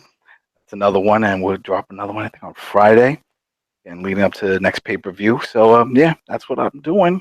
Nice. You guys do a Wrestle. I didn't know you guys did a WrestleCast. Yeah, me, Rich, Dana. Yeah, we do a WrestleCast. We're trying to get more on a steady schedule because we've been trying to figure out a good time to do it, but now it looks like we're going to be setting it up for Friday nights. Nice. So I'm going to have to check it out. Yep. Talk about everything in wrestling, all the leagues, federations, Lucha Underground. Love me some Lucha Underground. So it's fun. I had high hopes for TNA, man. Everybody did. And they screwed up when they went the WCW route, picking up all the old guys and giving them power again. It's like, what the fuck are you doing? Yeah, why? It's like, but even with some of the old guys, I mean, like, I don't know. I mean, Scott Steiner's back over there, so they're bringing back some of the old guys. Are you serious? I'm serious. He's there. They're desperate, man. And then what's his name? From Smashing Pumpkins, the lead singer, Billy Corgan. Billy Corgan bought NWA, the rights to NWA. Did he really? So he owns that. So he's gonna probably start his own NWA, league. What the hell does he know about wrestling now? Oh, he's a big wrestling fan. Huge wrestling fan. He was trying to buy guy, he had some stake in TNA. He He was did, in a yeah. lawsuit because he wanted to buy it outright. Dixie didn't want to sell it to him. So then now the Fight Network owns it.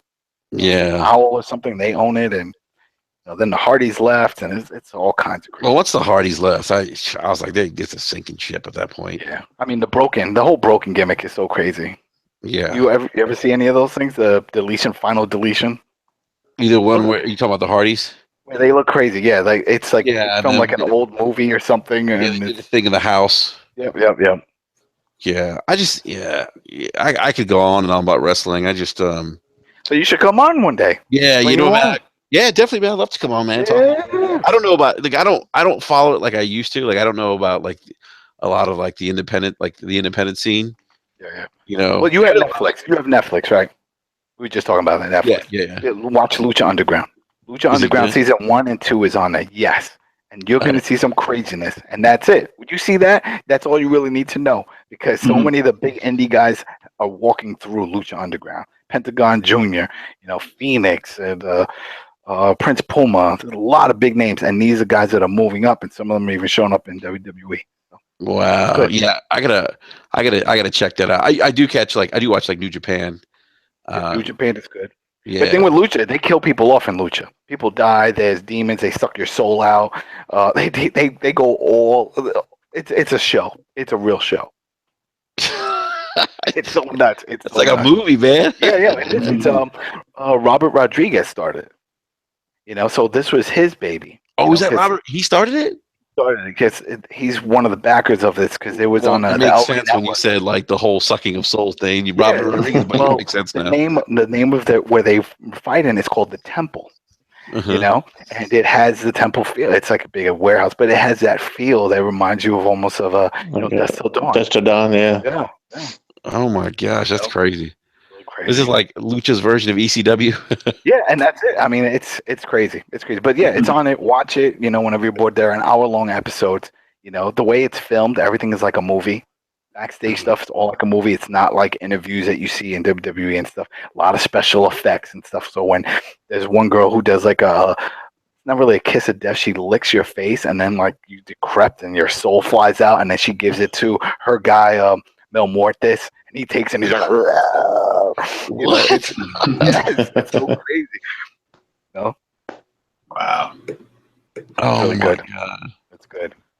that is great, dude. I gotta check this out. That is crazy. Oh man, so this is coming out. You guys are doing this on Friday, then, right? Yeah, we're doing it Friday. I'm going to talk to him again just to find out the timing because we're trying to set the time. But yeah, it looks like we're going to do this on Fridays. So we're definitely doing it. I'm actually getting tired of WWE too. They need to do a lot. I mean, it's that's a whole other topic. That's a whole other topic. How things are working in WWE, but they're going for the masses. And when you're going for the masses, there's only so much you can do. You know what I mean? You want the kids. So you can't get crazy with your storylines. You can't go all out like they did with the Attitude Era. They were better in the Attitude Era because it was more for teens and adults and stuff. People can get it. Now it's just very cookie cutter stuff. It's like, you suck, man. They have to say that because they can't curse. They can't get all graphic on it because they have little kids. But now, but even the characters are like, it's kind of like they're going back to like the 80s, Oh yeah, big man thing. But there's a lot going on because they have so many different promotions because of the network. They have a UK division. They have a 205, which is the cruiserweight division. They have NXT, which is where they pick up indie guys and they bring them into there. They spend time there. They build them up. Then they send them over to SmackDown and Raw. I mean, they have a lot of content, a lot of shows, and a lot of wrestlers. It's too much. There's wrestling every night. There's live wrestling because you have Monday Night Raw. You have SmackDown that's live. You have right after that on SmackDown, you have 205 that's live on the network. Then on Wednesdays, you have NXT. Then Thursdays, they have some regular shows. And then Fridays, there's some. And then, of course, the weekend. So, and then they have the tournament. Then because the UK, they have a UK belt. And that UK division is supposed to be on Friday nights. So that's coming. Jeez. Yeah, so it's crazy. Too much, man. It's a lot. But they're trying to give people what they want. I mean, there's a lot of content for that price with all the pay-per-views. It's a lot of content. No one could ever bitch that there's not enough wrestling. Dude, I subscribe to that network, $10 a month. Yep. Phenomenal deal. Yeah, I mean for everything that you get, yeah. Yeah, I get 2 pay-per-views this month. Yeah. You know what? And what's cool with it, and what I do, like me and some buddies, we'll go on the network. Right, like, I'm on the PS4. You could do it on the Xbox. I think it's on Xbox. It's on But Xbox, yeah. yeah, we'll do a chat. We'll all have our own system load up, and then we just watch it together. You know, and There talk you go. shit. You know. There you go. Yeah. I had to send my brother the link to that for you guys. He's big in wrestling, yeah. Yeah, I used to be really big into it, like around the Attitude Era, WCW, stuff like that. But and now over time, I kind of faded. Yeah, I mean that just proves our point. Even and it's related to gaming. Competition is good in all business, you know. And once one wins, and that was it. Once they bought WCW, they already owned ECW. You know, TNA was sort of coming up, but it wasn't really a threat. And now look, now there's no one to motivate. That's the reason why they did the brand split again, and they do the whole ratings war. You know, they do the stories like, oh, SmackDown's getting more ratings. Well, we have to step up our game. And so they're trying to create their own rivalry within the company because crazy, it's gone. You know what I mean? WCW really did eat into a lot of their viewership, man. Oh, dude, they were kicking their butts. Yeah. For like 3 years. Oh, and those games, those N64 games. And stuff, man, I played those for hours, man. You know, but I mean, it was a crazy time because this was before they had all these crazy contracts. Wrestlers didn't really have contracts. That started because of WCW. You know, they were giving these guys big money contracts and let them do what the hell they want. Guaranteed contracts. Guaranteed contracts. So when these guys from WWE were their contract, when their temporary contract, whatever the limited contract that they did have with the company expired, they said, all right, I'm leaving. And they didn't have any of these no complete clause for like 6 months. So they would show up in WCW. So you didn't even know. So it's like, here it is. You knew Raw was taped. You know, so if you went online for the dirt sheets and it was like, oh, by the way, live on WCW, you got Ravishing Rick Rude backstage or Bret the Hitman Hart back. Really? Get out of here. So you tune in.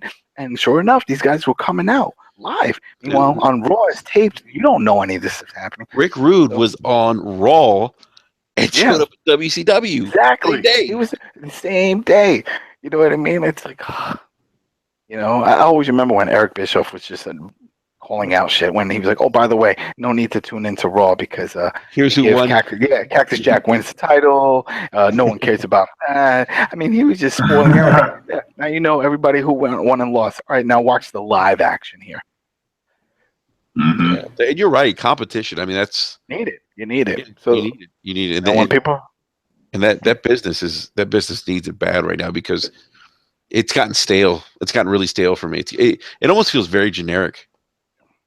You know, it like it just feels like there's not, and not that they have to go back to that Attitude Era, but it just feels like you know, like it just doesn't do anything for me. Like the way they believe it. They know about your frustration and other fans that feel the same way. So that's why we have different flavors and different shows.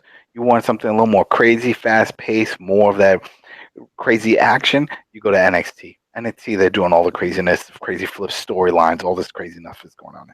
But if you want the mainstream stuff, then you stick with SmackDown and you stick with Raw. No, you want the cruiserweight stuff, doing all those things too. That's 205. That's on the network. You know, so they're doing it, but they're splitting it up. We're never going to see an ECW though. We're never going to see that again. All the blood, barbed wire. Oh yeah. We're never going to see that again. The hardcore stuff. You don't think so? Yeah.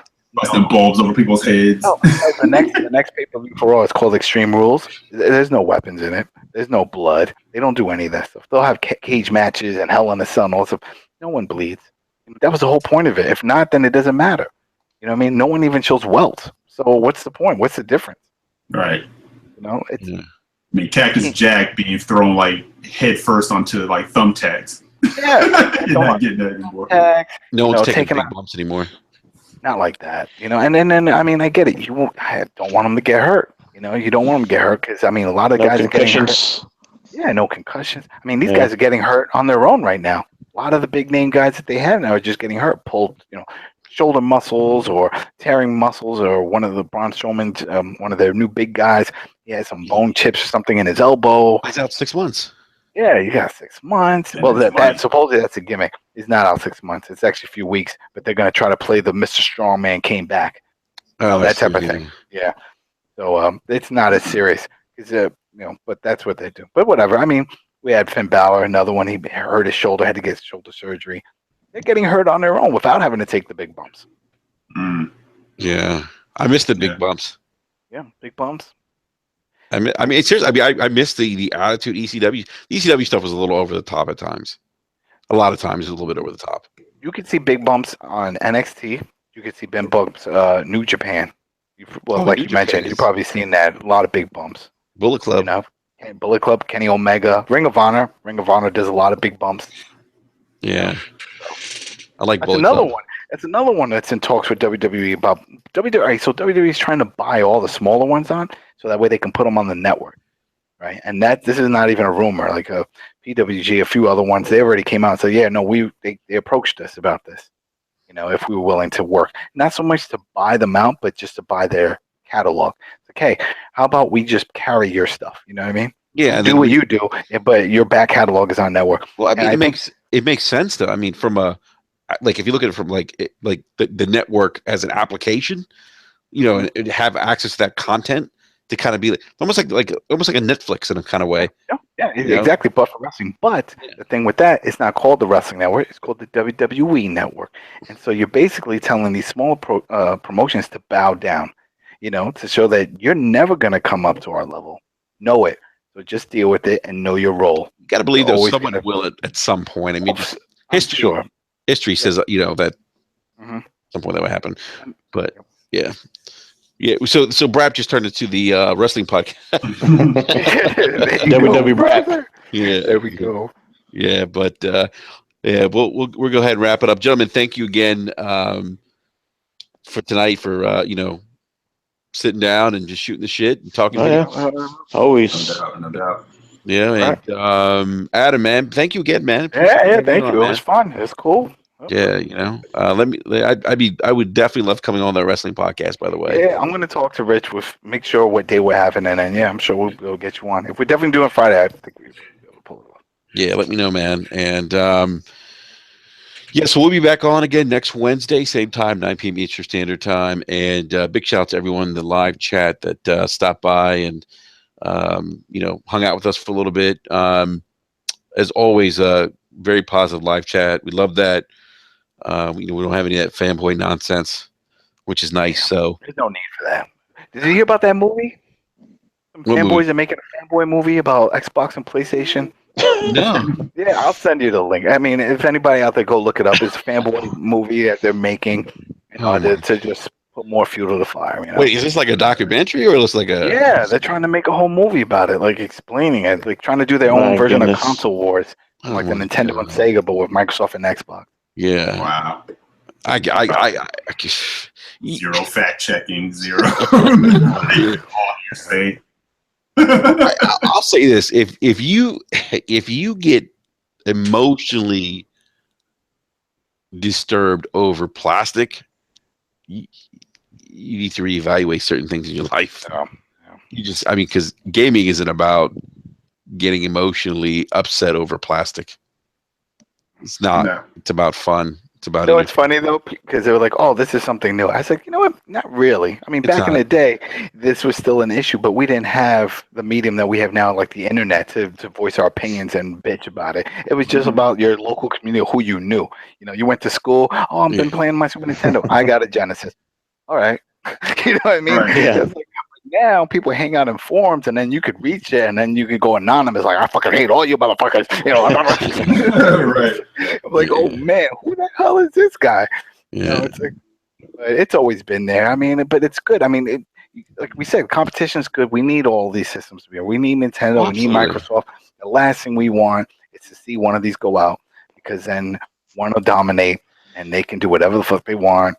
And then it'll suck for all of us. And then somebody from Sony will come out and make a stupid remark like they did with the PS3. Go get a second job and go buy this shit. You remember that? I mean, come on now. Who comes out and said, go get a second job and buy this shit? Yeah. You know what I mean? Well, I mean, just as bad as Don Matrick, well, if you want to play offline, go buy 360. Exactly. Yeah, you know what I mean? It's like, and they're doing that with competition. Yeah. You know, both I'm of saying, them. remember that? I was like, oh yeah, this can't support backward compatibility. Sorry, we can't do it. And then a few months ago, guess what? It worked. Mhm. Right. Oh, come on now. Yeah. Yeah. Yeah. It's That's too funny. true, man. I mean, look, uh, this whole. It's funny you talk about. You mentioned that the console war. It's not. It's not nothing. It's not new. It isn't. I mean, I remember growing up, and it was Sega versus Nintendo. Even this whole idea of media bias. That's not new. Even the media, having oversense, like people say, oh, the media's biased. Look at some of these titles they have. That's not new. I mean, you could go back to the days of print media and look at the front covers of magazines. I remember there was I think EGM had one of PlayStation, Dreamcast. No, it was PlayStation, not Dreamcast, Saturn, N64, and like the Atari Jaguar, I think, right? And it was like, is Sony going to make it alive or something? That was like the title of like the front, the cover of the magazine. Um, but those things have existed forever. Yeah. You know, and so I mean, it's just Yeah. Oh, it was even easier for players out of nowhere to come in. We had 3DO show up, we had Turbo Graphics show up. We had a Neo Geo that was like $200 something, or no, the games were 200 each. Remember that shit? Yeah, I remember going to Toys R Us, 700, and it was like in a special case. I'm like, what the hell? It was like, well, you're getting exactly like what's in the arcade. If you had a Neo Geo, you know what I mean? There were so many of them, and to think that it's just shrunk down to what we have now. Well, yeah, I mean, you're right. I mean, I remember that NEC with the TurboGrafx 16, Panasonic with the 3DO. Turbo Express. That was freaking innovative. I mean, the fact that you can take your cartridge from your console and put it in your portable, which was color, take it on the go. What? That was way before its time. That was that was a switch. Yep. The But original switch. but Nintendo blocked them. Nintendo had that whole contract deal with all those companies saying, "Hey, you only make games for us." So then none of the publishers could make anything for TurboGrafx, and then it just bombed. But it had the tech. That tech was there. Yeah, it was there. Yeah. So competition is good, people. Yeah, we need it. We need it. Yeah, no, we do because they push each other. That's the thing, My fear, if the PS4 didn't take off, because honestly, I didn't think it would. I thought after from the way 3D, the 360 went, I was like, with the install base, Xbox One is going to kill it again, and that's it. But the fact that it did help, it helped out for people on Microsoft and the Xbox guys, because look, got backward compatibility. You know what I mean? We got a lot of cool things that came from that I think wouldn't have come from it if it wasn't that they got spanked around a little bit. Yeah. So.